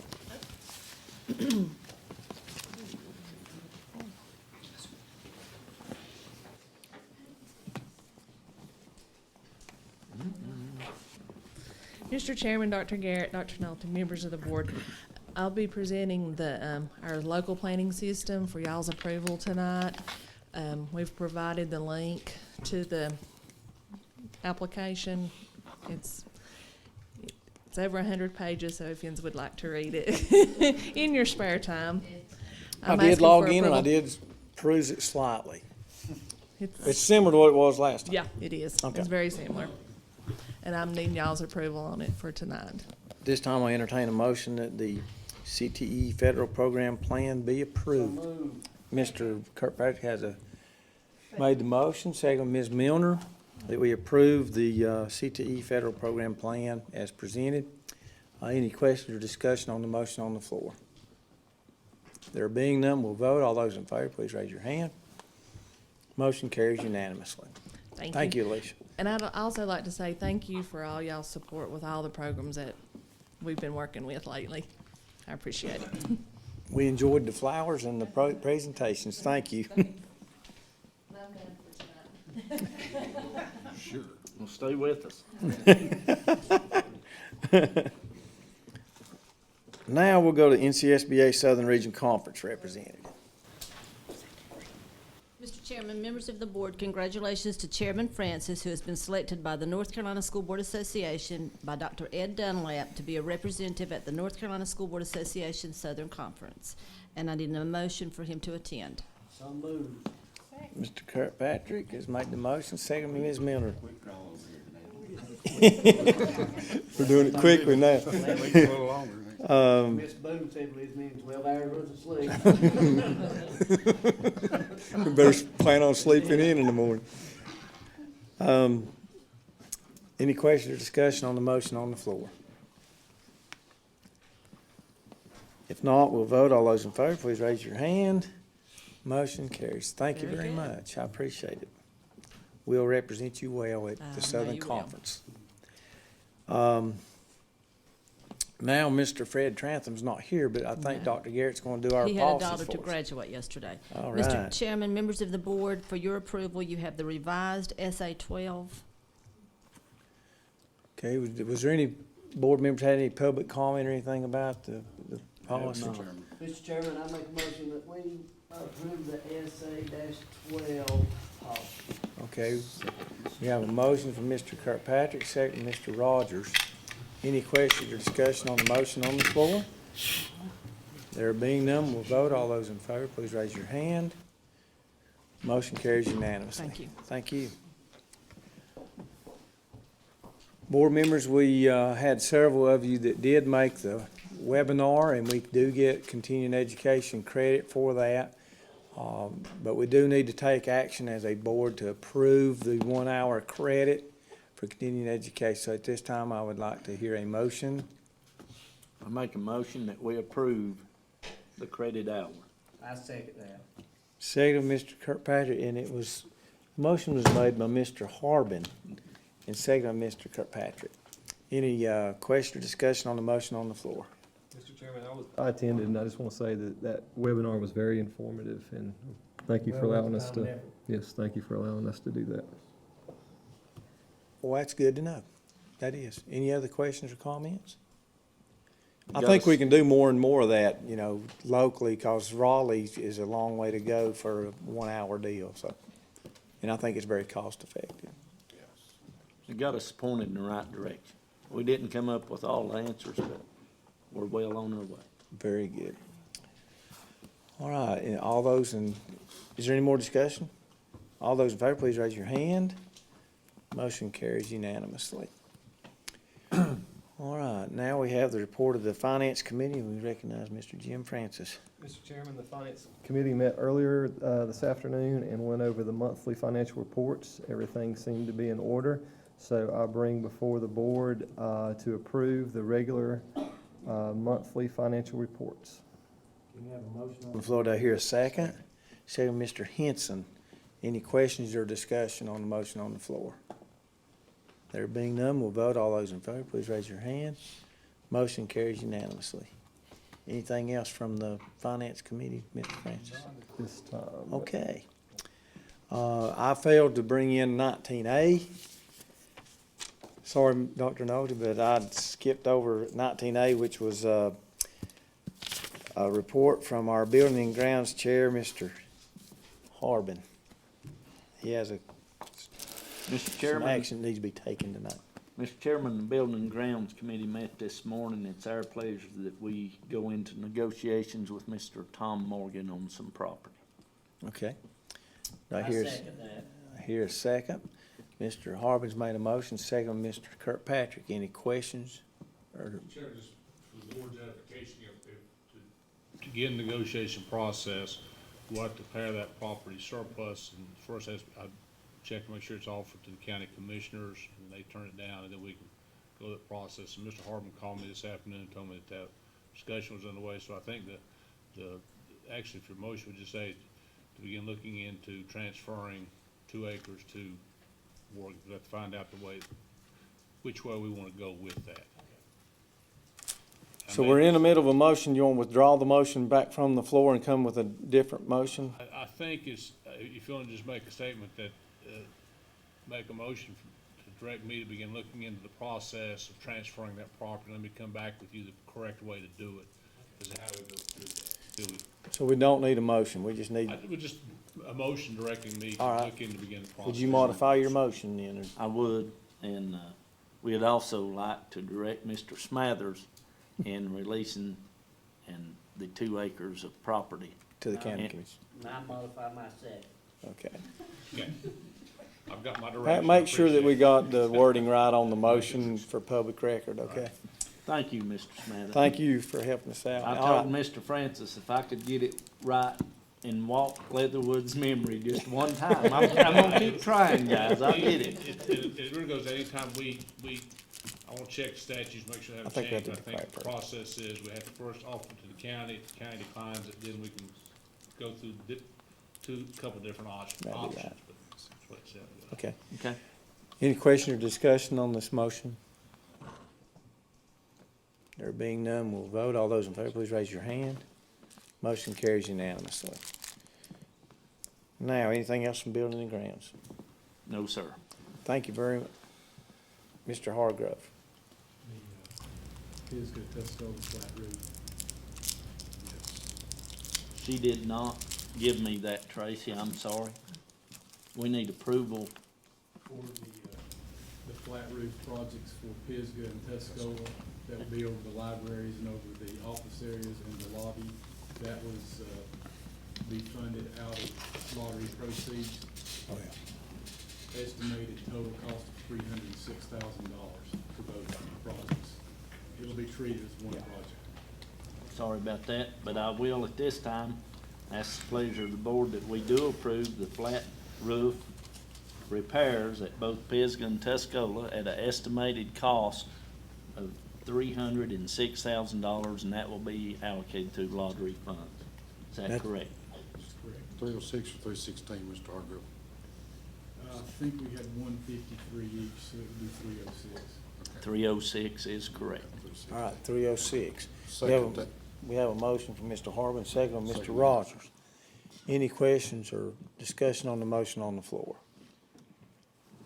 There being none, we'll vote. All those in favor, please raise your hand. Motion carries unanimously. Okay. Now we'll go to Dr. Nolte.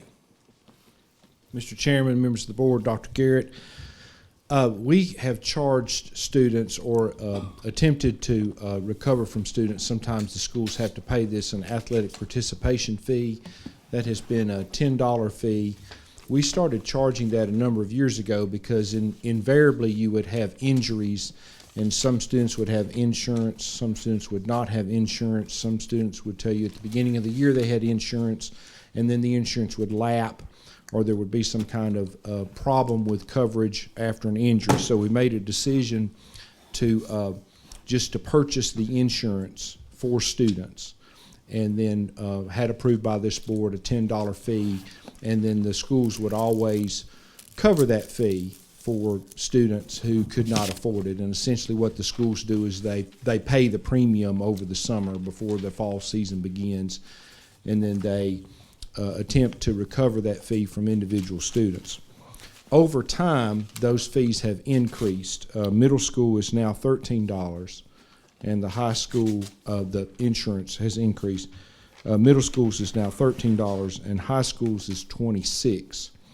I had a request from the middle schools to be allowed to charge a $13 fee rather than $10, with the understanding that they would still need to pay and would pay for a number of students who could not afford it. Both of the high schools felt like they had sufficient gate revenues that they would not need to charge beyond $10. And essentially the difference is there are very few revenues to support athletics at the middle school level. It's difficulty to have enough gate revenues to pay for fuel for buses and officials and uniforms and so on. So the request is just for the middle school, and to allow them to charge 13 instead of 10. We need a motion to increase those. Yes, there's a request for that. I make a motion that we increase from $10 to $13, correct? Yes, sir. Of the athletic fee increase at the middle schools. Correct. Okay, we have a motion from Mr. Kirkpatrick, second from Ms. Milner. Question. Comments or questions? Go ahead. For Mr. Nolte, Dr. Nolte. Yes, sir. It's a $16 per student thing, tied economic times. I mean, should we be addressing that number a little bit up too? Well, I mean, I understand, I appreciate the gate receipts, and I really do appreciate administrators trying to help every way we can, but, you know, at the same time, got a lot of student athletes, and I know some pay and some can't, and I appreciate that, but, you know, it's just an opinion of this board member that, you know, that $16 swing per athlete, that's some money by the end of the year, time you go through both high schools. My initial feelings were exactly like yours, that was a lot of money, and I went back to both schools 2 times, to their athletic directors, and they pretty consistently said, right now we can afford it, and we just rather not do that unless we have to. But I felt the same way and called both of them 2 times, and they consistently said, if we can afford it, then we need to not go up. Well, we thank them very much then. Appreciate their effort. Yes, we really do. I'll convey that to them. Thank you very much. Any other questions or comments? There being none, we'll vote. All those in favor, please raise your hand. Motion carries unanimously. Thank you, board. Thank you, Dr. Nolte. Now, board members, next on our agenda is the 2013-2014 budget discussion.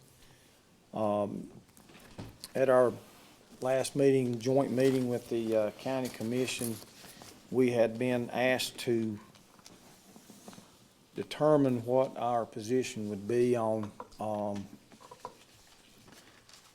SRO issue and the capital improvements request from this board to the county commission.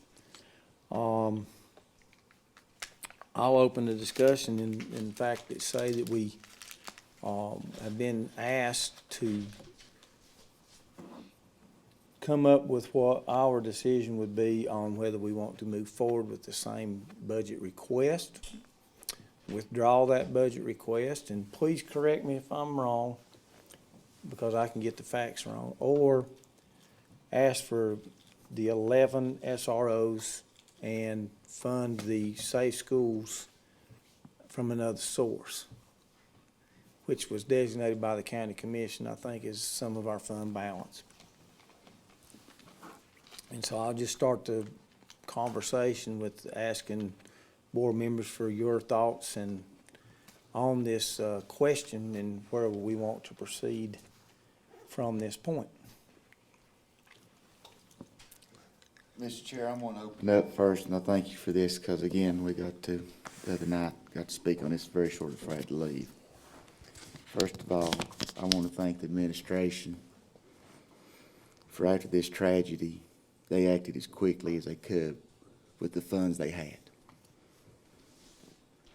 But I also will sit here and say that for some reason, we focus solely upon resource officers at this point in time. Surrounding counties, some have focused on resource officers, some have focused on surveillance equipment, some has focused on guidance counselors. I think that came, correct me if I'm not mistaken, from the governor's task force. To sit here and tell the citizens of Haywood County that I can honestly tell you that we came up with the best solutions to protect our kids, as a board member, number one, can't say that. And I'm not going to say that. As I said in that meeting the other day, we have a very talented law enforcement in Haywood County. I'd like to have our schools assessed, and each and every school assessed. I'd like this board to appoint some committee to assess those schools. What are our needs? If we need a resource officer, let's look at that. If we don't, let's don't. Can we get by surveillance equipment? I know that has already been looked at by our school administration the best they could. But like I say, I'd like to have some law enforcement knowledge. And also there's a gentleman over in Bethel named Dick Coltman who worked for General Dynamics, who's willing to help this board assess the safety situation in our school. In case people don't know, Dick Coltman done safety regulations for the federal government. He's done cities. He's made their schools safe. He's made their cities safe. We've got an asset in this county. Let's use that asset. Again, I got to come back to this question. You know, how many counties are resource officers coming out of county budgets? And how many are coming out of school budgets? That I'd like to know. And then how many counties are increasing their tax rate because they're resource officers? That I don't know.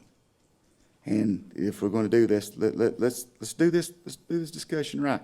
I've been very proud that, as I say, that month after month, the school systems came to us and gave us updates of what they're doing at each school. I'm very proud of the fact that, as I said the other day, that this administration called and asked for law enforcement officers anywhere and everywhere that they could place them on our school grounds at any free moment. They did that. I mean, this thing is, you know, this was taken very serious from that day after this happened. And I do appreciate truly the hard work of our system. But at the same time, this board has had one meeting with two people set up and come and speak to us. This is a county issue. This is an issue that affects everybody in this county if they want a tax increase. Again, we're not the taxing authority by no means. We receive funds from state, federal, and local. That's it. That's it. For years, Since I've been on this board, we've reduced our fund balance time and time again. And I think for this board to make the decision that it needs to make, I think we need to set a committee of some sort up to assess our school system and give us what they recommend. As far as we know, Mr. Hargrove and some actions he's taken at some of our schools may be adequate, and it may not be adequate. No offense to you, Mr. Hargrove. I appreciate your hard work and jumping on this. But, sir, I'm not by no means a law enforcement expert and don't claim to be, but I am smart enough to know when I got to ask a question, go ask and talk to some people. And I think I know our school has talked to the sheriff's departments, and I believe have talked to most all of our police departments. But we've never had no more committee meeting in here than that. I mean, you know, I've got a trust administration when they come to us and say, this is what we need. But, you know, if it's a three-pronged thing, then I think we need to look at it. I'm not, again, at this point in time, I'm not in favor of no tax increase, and I'm gonna go on record for that, saying that, because I don't think we've done this thing a service to the citizens of Haywood County first. Thank you. Other comments? I mean, we do have a little bit of an update on the assessment, correct, to go over, but let's go forward. That's good. Yeah, I was just gonna echo the same thing that Mr. Mars had just said there, and I would like to go on record also as saying, as a Board of Education, we don't set tax rates on anything. And I'm firmly against any kind of property taxes on the public of the people of Haywood County. And I know that Tracy and the administration has done what they have with limited resources to get us in safety right now. And as a taxpayer, I don't think it's as much as a revenue problem as it is as a spending problem when it comes to the taxes. But I just want to firmly say that I'm against any property taxes, and I've got a little girl in school and getting ready to have another little girl or a boy in school at Riverbend next year, and I'll have two. But, I mean, we need to do what Mr. Mars said, is sit down, see where our things is, and if we can't come up with a better 4 resource officers and whatever we proposed, if that's going to cause a tax increase on the public of Haywood County, I will not support what we gave to the county commissioners. If we have to rescind it, we will. I mean, as a board. But if that's going to cause tax increases on Haywood County people, no, I will not. I mean, we'll go back to the drawing board, spend what money we need to spend where we can find it to make our public people or public school system safe. Anyone else? I think after our assessment, and I think Mr. Hargrove is being superb in working and stretching and doing everything we can. Just my belief as a single board member, our police departments have started doing paperwork and making their presence. I don't know if you could put a percentage on it, but it's a lot more than it ever has been. It's a lot more presence. I think the root of Sandy Hook, Columbine, it's mental illness. When kids get to the point of middle school, I don't know if it's not a little harder to reach them. And when we do assess this thing, I don't want us to overlook the fact that counselors could have probably prevented most of these tragedies if those kids had felt their net worth in life. I can't blame the weaponry. I can't blame those school systems. I can't really blame anybody. But I can tell you this, if we can reach those kids when they're young, we can stop a trend. And I think as we look into this as a board, we cannot just overlook this and put uniformed people.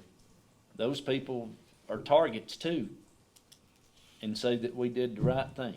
I don't know that that's the right thing yet, but I think we need to reach kids that need help more than anything. My opinion. But I am against tax increase as well. I'll just let you know that right now. Well, speaking as a former principal, it was never a resource officer that stopped something from happening in schools. It would be counselors or teachers whom the students trusted to go tell them something that was going to happen. So I have to agree with Mr. Harbin about the importance of counselors. Mr. Chairman, and Ms. Milner, if you look at this from a law enforcement side, okay, I'm gonna say sometimes that your law enforcement presence could also help deter some of the activities and maybe dysfunctional homes or things that's going on within a home if that particular child became trustworthy to that law enforcement officer that is present. And that could help some of our situations. Not saying I'm totally in support of what we had asked for, presented in our county budget, and I'm kind of looking on the other side too. We're saying, okay, did we rush into something and try to put a Band-Aid on something real quick? We may have asked for something here that we felt is necessary, and I can still feel that in a way we have. And I'm not for sure a resource officer in every school is our best outfit at this time. As Mr. Morris said, a little more studying on this should be done. We shouldn't jump into this too quickly. And if it got exploded a little bit to where that grew into more dollars, and this is just for this right here, that causes our citizens to have to pay more money on taxes. If there was some other way to come up with it, that would be wonderful to me. I would love to have a resource officer in every school. And I do defend our law enforcement officials in this county, local and county. They have done a wonderful job with what we've had to work with. And they have done a wonderful job as far as their presence being more vivid at our schools. And I want to thank our chiefs and sheriff and everybody for working so closely with our school system. They're trying. We're all trying to come up with a solution to help make these kids have the safest schools that we could possibly give them. Mr. Hargrove, I do applaud you. The buzzing into schools when the governor's crime safety was here. Yeah, I was very impressed. I visited the school just to see what was going on. I was very impressed with with some of their recommendations, and after that study, I wish that study could have been done before we actually had that budget in hand, and they could have been here like a few weeks earlier to know where these things are, where our best needs are in our schools. I'm not saying it may be all for resource officers, but I am saying though that I do not want to see our county taxpayers have to pay more tax money for that purpose of just for us. I would support, I mean, I would love to see our, this is a personal opinion, I would love to see our county be able to come up with some solution. If it was $10 per household to get all this done, I think more people would waste $10 in a year's time than if it was $10 a year. We could come up with a set fee, but that may not be legally a way to do things in this state. That was just my opinions, but I'm not in favor of just saying, well, we're going to do a percentage of taxes or 2-cent tax raises, and the money does need to come to the school system if it's for the school system. If it does come about, we have tax increases. If it's for resource officers, we need to see that 100% of it is used for the resource officers and school safety. Any other comments? I just wanted to say how much I appreciate all the comments of my board members. I'd like to echo everything that they're saying. I think that when we looked at the situation, we realized that it's not going to be something that we can fix overnight. And we looked at it and decided that this is something that maybe we could take little steps. And this was just one of the first steps that we could take to get the security in the schools that we need, get the counselors in the school to prevent or to catch those children when they're young and need that help. So, I'm in favor of making sure the schools are as secure as they possibly can, because I've got, a second grader, and I've got another one that's coming in the schools in another 2 years. So I want to make sure our schools are safe. But I am not in favor of a tax increase in order to look at how we're going to do this. I think that there's other fundings out there. I think that we've had a lot of excellent points tonight that have been made, that there's some other resources we can look into. And I think it's going to be a process that we have to put together to make everything work. Anybody else? I just have a quick comment, I guess. I guess in a perfect situation, yes, we'd like to have resource officers in each school. I mean, who wouldn't? Anything to make it safer. But do we want more taxes? No. I don't think anybody in Haywood County would say that they want their tax rate to go up. One thing in the whole situation is we did ask for 4 guidance counselors that kind of got overlooked in the whole comment period, that we need those as well as we need resource officers, but nothing was said about the funding for that. And I guess the other thing is if they did do the tax increase, would it be a long-term money that we'd get, or are they gonna fund them for 1 year and then cut it out, or we don't have any answers to that question either. No. And as far as the percentage of the tax rate hike that we get, how much of that, they're saying 2%, if they're gonna raise it 2%, do we get to 2%?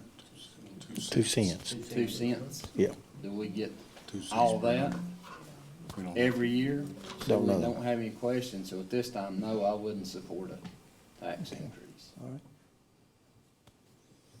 And Mr. Chairman, I think our administration done an excellent job when they presented it to us. 4 school resource officers and 4 guidance counselors and a social worker. That's 9, if I did my math right, 9 employees. Sorry, it's getting late. I mean, and then with the money that Tracy with the security, I mean, they've already come to us with the budget. We've already approved it. And we've already sent it to the county commissioners. I mean, I think they've done a pretty good assessment before they come to us with that. And now they're saying a tax increase no matter what we come to them. And that's what come out of the meeting on Thursday. I was not at the meeting, but that's what come out of the meeting. No matter what we ask for, they don't ask for a tax increase. Pretty much, yeah. I was confused about, I thought that the budget that we originally approved, that we were not asking for a tax increase, that the commissioners were not gonna have to ask for a tax increase to approve that budget. But then, They're telling us they are.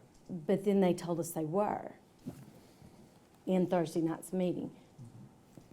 And I realize like I said, I'm the newbie, and this whole presentation of the budget, really, and their approval or disapproval of the budget, was an eye-opener for me. Everybody wants school safety. Everyone wants their child safe in our schools, and to me, that's what we're here for. But it's like I said, I was elected to help make this school system as great as it can be. And the commissioners have their job to do. And we did ours by presenting our budget to them. Well, I'd like to applaud the board for the many comments. I think, first of all, we did what we were asked to do. We presented a budget. We, in my mind, weren't asking for a tax increase. I agree with those comments. I felt like that that came after the fact. This is the first year that I can ever recall. I've been on the board now for 13 years, and I've never had it come back to us saying, well, since you asked for this, then there's gonna be a tax increase. It's we ask for what we would like to have. If you can fund it, that's great. If you don't have the funds to do it, sorry. You know, that's the part that kind of took me back. I think the county commission's divided on this issue themselves. I don't think you could go around the table up there and each one of them had, I don't think there was a solid consensus of agreement that 11 SROs was the answer, or the 4 and the 4 was the answer. So I think that we'll proceed very carefully and slowly. And I think let's go ahead and do the presentation, and then we can, about the facilities security assessment. That's something we asked the administration to do after the meeting there the other night, to kind of come up with what you do have already accomplished and done. Mr. Chairman, members of the board, as for the request at the joint work session on May 9th with the county commissioners, I've compiled a facility security assessment. We met with several groups throughout the last 6 or 8 months, and it seems like each group had different priorities, so I'm going to share those with you at this time. In September of last year, we met with police chiefs, SROs, DSS. Mr. Morris, you served on that committee. We actually talked about the Safe School Plan, the components that had to be included in it. Then September, also of 6th, we met with police chiefs, SROs, Safe School Committee.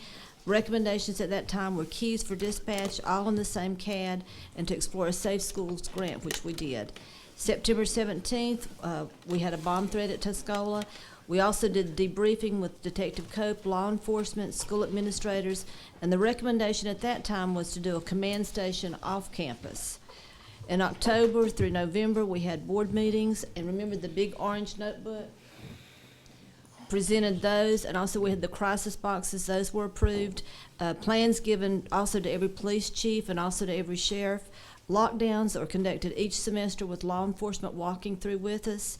November 2012 at principals meeting, Detective Cope had a debriefing from the bomb threat at Tuscola, and he also provided command post information. That's on our next slide. December the 12th, we had law enforcement, Julie Davis and Jim Moore. That was right after the Connecticut incident. The recommendation was SROs at every school, or place SROs in schools with the greatest response time. And that was a meeting that we had right afterwards. And you can see from Detective Cope what he recommended, the commander post off campus, of course. January of this past year, we met with EMS, fire departments, and police chiefs. The recommendation was for a knock box at every site. See how these differ from different audiences that we met with. In January, I met with Mr. Swanger, Mr. Kirkpatrick, Marty Stamey, Julie Davis, and others. The suggestion at that time was SROs at all the schools. February 2013, we met with SROs, EMS, and police chiefs. Recommendations was a phone keeper system.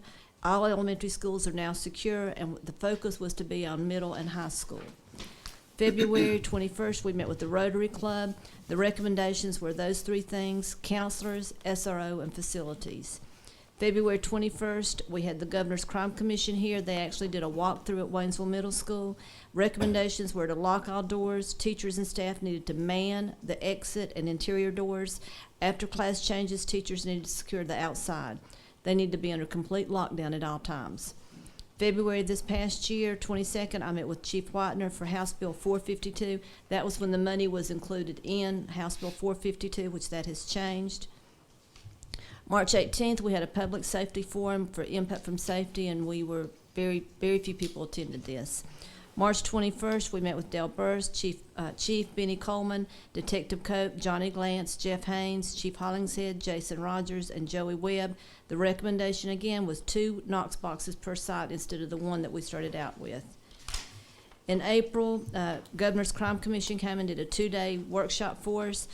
We also had police chiefs and administrators. Their recommendations at that time were to secure the facilities, train the staff needed to be visible, SROs, counselors, training on sex abuse, utilize probation officers, train parents and guardians to patrol, and ID badges for all staff, and a hotline to be developed.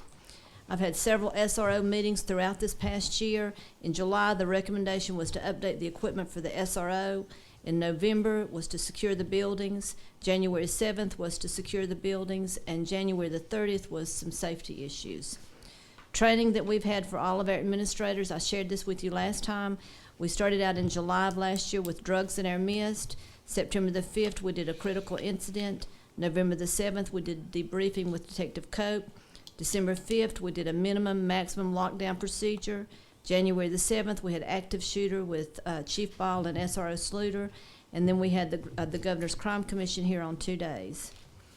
From those, the recommendations for the facility barriers included the list that Tracy has compiled. And then the last, it was a consensus from all of these different audiences that we met with to do additional staff training, and the facilities will actually create your barriers, and then the SRO/counselors. But it was 3-pronged. Okay. Any questions for our superintendent? So out of what you showed us, you had all those, I mean, all this information, that's how you come up with your recommendations It is. that you have brought to us. It is. And that we approved as a board, that we've sent to the county commission. It is. Okay. And you can tell we met with lots and lots of people. Yes, and you've done a fine job. I mean, we did our assessment, which I think we still need to do more assessment yet. We've already did our administration, Dr. Ann Garrett, Bill Nolte, everybody in administration has done this for over a year, looks like, September, June, July Right of after, last year. yeah. We, as a board, have approved what they brought to us to send to the county commissioners. I'm gonna go out on a limb, that's what we have proposed. Like I said, if that's gonna cause a tax increase, if I need to make a motion to pull that, then I will. I mean, I won't do it tonight, but if I have to pull it in finance, when we go back to finance, if we have to meet tomorrow for finance and go back over this, I will. But you and your administration has done a fine job. Well, thank you. And it looks like you did your work, and I don't know what more we can do. Should we have to redo the budget that we presented to them and they initially said that we wouldn't have a tax increase? Because this is what we need, this is what our This is school the first system step. needs. This is our first step. What I'm understanding out of the meeting is, if we ask for what we just proposed to them, they're wanting a tax increase to pay for that. But they're blaming, I'm not gonna use the word Well, blame. They're saying that it's because of what the school system needs. If they can't find the funds in their budget to cut from something else, our school system still needs this. If we don't fund these positions, at least the 4 guidance counselors, the 4 SROs, and the social worker now, if we don't come up with the money now, we're gonna be paying for it in 20 years. Because these kids that we might have been able to get to through our guidance counselors, there's no statistics that unfortunately say what may have been prevented, because Joe Blow, who may have shot at a school, 20 years is not gonna come up and say, you know, I didn't do that because I saw a police car out in front of the Canton Middle School or Bethel Elementary School. And that deters me from doing that. Unfortunately, there are no statistics. We only know when things do happen. I just can't understand why when we are asking for things to make our schools safe, and every person in this county wants the schools to be safe, and yet we're being told that it's our fault that if they come up with the money, if our county has the money to do that, then it's the school system's fault. We're just trying to make our schools safe. And Ms. Shandor, I think Mr. Francis Mr. Chuck Francis brought up a good point. We have never, we always present our budget every single year. We never get the entirety of it, but yet they've never asked for a tax increase either.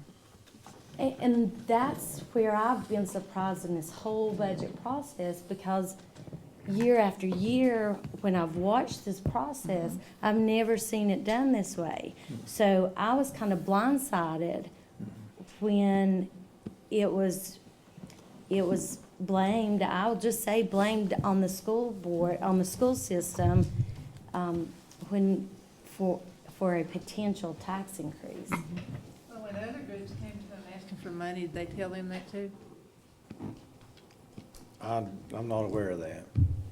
Well, mean, it gets what's the back difference? to 2 questions Mr. Morris had, which was, how many? How many counties are coming out of the school budget for SR officers are paying? And then again, how many counties ask for a tax increase to pay for it? Again, as you saw right there, and I've been honored twice to sit in on her safe school, and as a new board member, if you ever get a chance to go to one, see how much effort they put into this. I mean, this takes a lot of effort, not just Dr. Garrett's, it takes administrators, principals, teachers.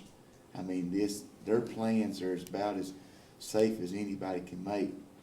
Again, besides what Mr. Hardman said, the only thing we can do is put them in a prison and have one way in and one way out.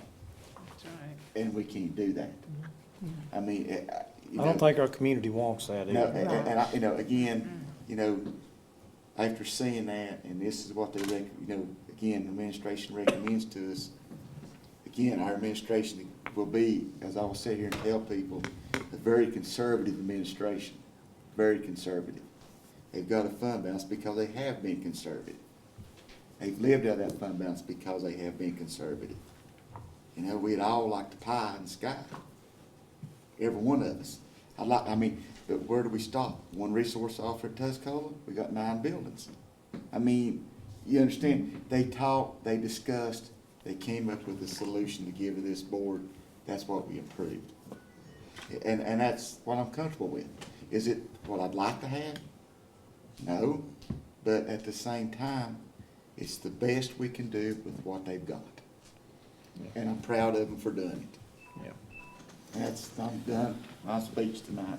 I'm sorry. I'm done. I missed my 12 hours with this. Well, it sounds to me like the consensus is that the board stands behind their budget that was passed. Is that correct? Does anybody want to make a motion otherwise? Unless Dr. Ann and this administration says they want to pull that and look back at it again, I support what they gave to us and we approved and we sent to the county commission.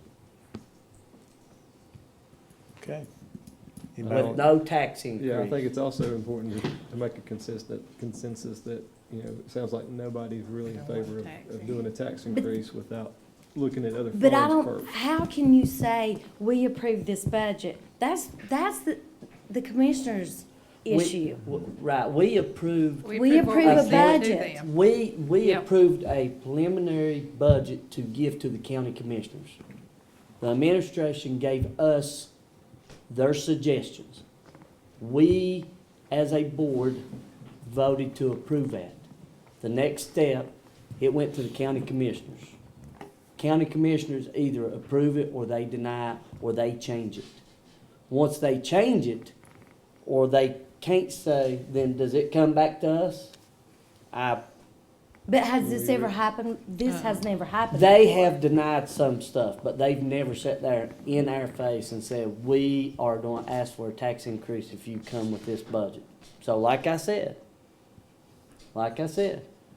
if it's going to cause a tax increase, I will pull it right now and make do with what we got. And this administration has always been good to make do with what they have. They've come to this board with conservative stuff and has presented it to us.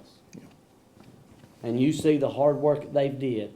And then we as a board are being told that we don't do a tax increase. It's not our job to do tax increase. That's the Consensus whole of this thing. board is myself, no tax increase. So I guess consensus, we're going with the budget.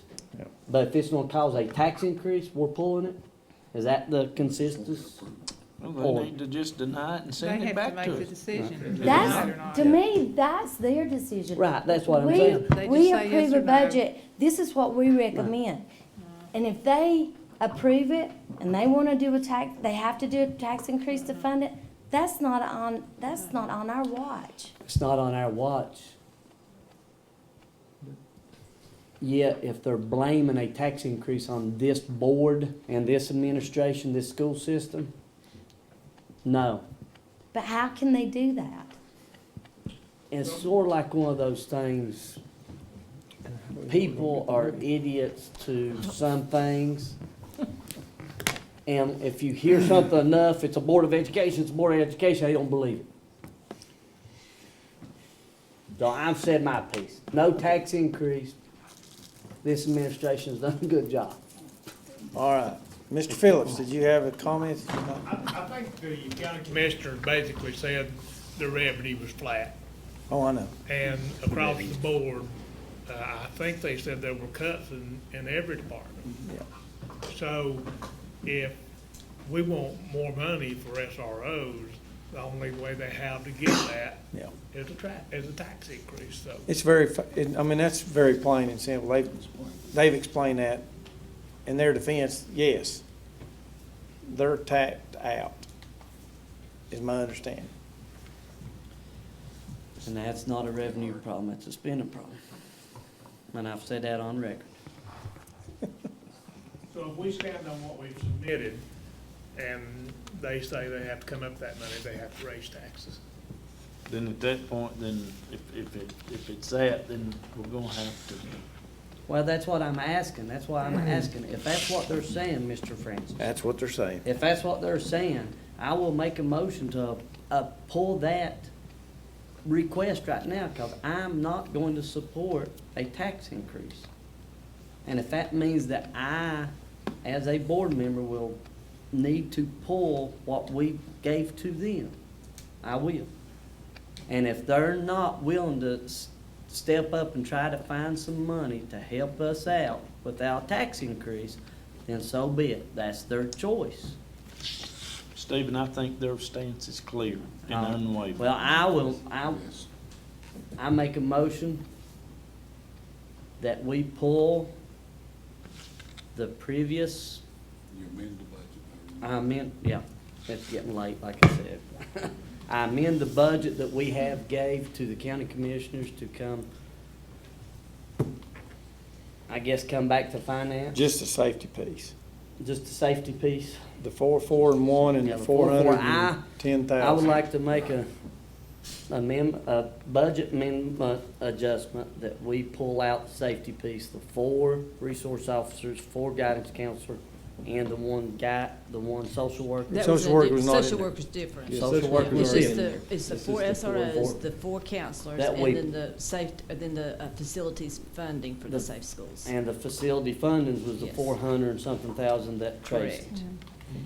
I make the motion that we pull Okay. that back out of the budget. Okay, we have a motion on the floor. I hear a second. I'll second it. Second by Mr. Morris. Now it's open for questions and discussion. Now, when we pull this back out, do I need to go ahead, do we need to say that it needs to go back to finance? Or does the administration need to come to us if they have something else? Or is Well, it that, sounds like to me if we came with something else that we'd indirectly be asking for another tax increase. If we increase it, we could always ask them for less money, I guess. Well, I think we have to then, I thought, in so many words, send it back into your court, look inside our fund balance, do what we can with what we've got, as Mr. Hargrove has done Well, we- masterfully. And I don't want anyone to think that we don't want safety and the best for all these kids. Well, I Because think- we do, but we're gonna have to, if by rescinding that safety piece of the budget, if we agree to do that, then we've got to get back and we've got to do, as Mr. Morris said at the start of this, we've got to go to the people, get our assessments, and see what we can come up with toward making our schools safer. And that's really all we've got. If they don't have any money, and we don't have any money, that's what we've got to But do. we've already did that, and I know we need to do it further, but We can do it our more. administration has already worked hard on this. Well, And then they're trying to pin us to a wall saying this is the way it's going to be. They're the county commissioners and they raise taxes, not us. But I've made a motion to pull it, because if that's going to affect the people of Haywood County by raising taxes, I'll pull it. Well, they've made it clear that there's no money left in their coffers for any kind of increases. Yeah, any increase we presented, it's still gonna be, taxes would have to get it covered, no matter what we present. Any other questions, comments? Okay, there being no further discussion or questions, we'll vote. All those in favor, please raise your hand. Opposed, like sign. What's my math, 6-2? Motion passes 6-2. Okay, Dr. Garrett. You want to do personnel now? Okay. Mr. Chairman, members of the board, for your information, you have 15 separation from employments. You have 4 leave of absences. For your approval, you have 2 leave of absences. For your approval for employment, I'm going to do 11, and I'm going to take out number 3 and do by itself. It's because we So- have a conflict of interest with one of our board Yes. members. Okay. Make a motion that we approve the personnel as presented. So far. I'll second that. Okay. So far. Any question or discussion on the motion on the floor?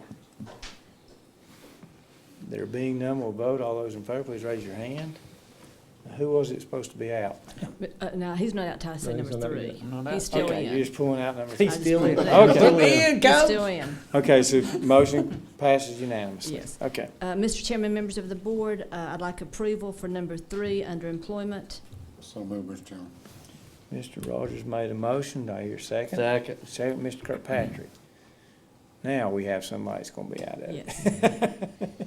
Mr. Harbin has asked to recuse himself due to it being a conflict of interest.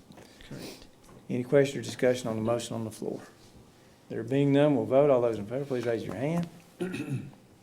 Motion carries 7 with 1 abstention. Mr. Chairman, members of the board, I have 19 employee status changes. I'm going to pull number 5 and do by itself. Okay. Entertain a motion that be approved at this time. So move. Mr. Kirkpatrick made the motion, second Mr. Harbin. Any question or discussion? There being none, we'll vote. All those in favor, please raise your hand. Motion carries unanimously. Mr. Chairman, members of the board, for your approval, number 5 under Okay. employment status change. That's another Mr. Harbin, correct? Correct. Mr. Harbin is going to not recuse, he is going to recuse himself from the vote on this particular individual due I'll to make- conflict of interest. I'll make a Mr. motion to accept. Okay, Mr. personnel. Francis made the motion. Do I hear a second? Second, Mr. Henson. Any questions or discussion? There being none, we'll vote. All those in favor, please raise your hand. Motion carries 7 with 1 abstention. Mr. Chairman, members of the board, I have 1 contracted service, 7 substitutes, 2 employee coaching contracts, and 1 volunteer service for your approval. So move. We have a motion to approve the rest of the personnel as presented. Do I hear a second? I'll second it. Second by Ms. Shandable. Any question or discussion on the motion on the floor? There being none, we'll vote. All those in favor, please raise your hand. Motion carries unanimously. And last, Mr. Chairman, you have 25 tenure for approval. So move. We have a motion to approve the tenure list. I have a second from Mr. Rogers. Any question or discussion on the motion on the floor? There being none, we'll vote. All those in favor, please raise your hand. Motion carries unanimously. Thank you. Okay. All right. So I can just adjourn it. Well, I'd like to say thank you for bearing with us, all the administration and papers and people involved. Sorry it's been so late. Miss Boone, I'm gonna go home, get 5 hours of sleep. I'll be all right. You're gonna fail your PE assessment. Meeting adjourned.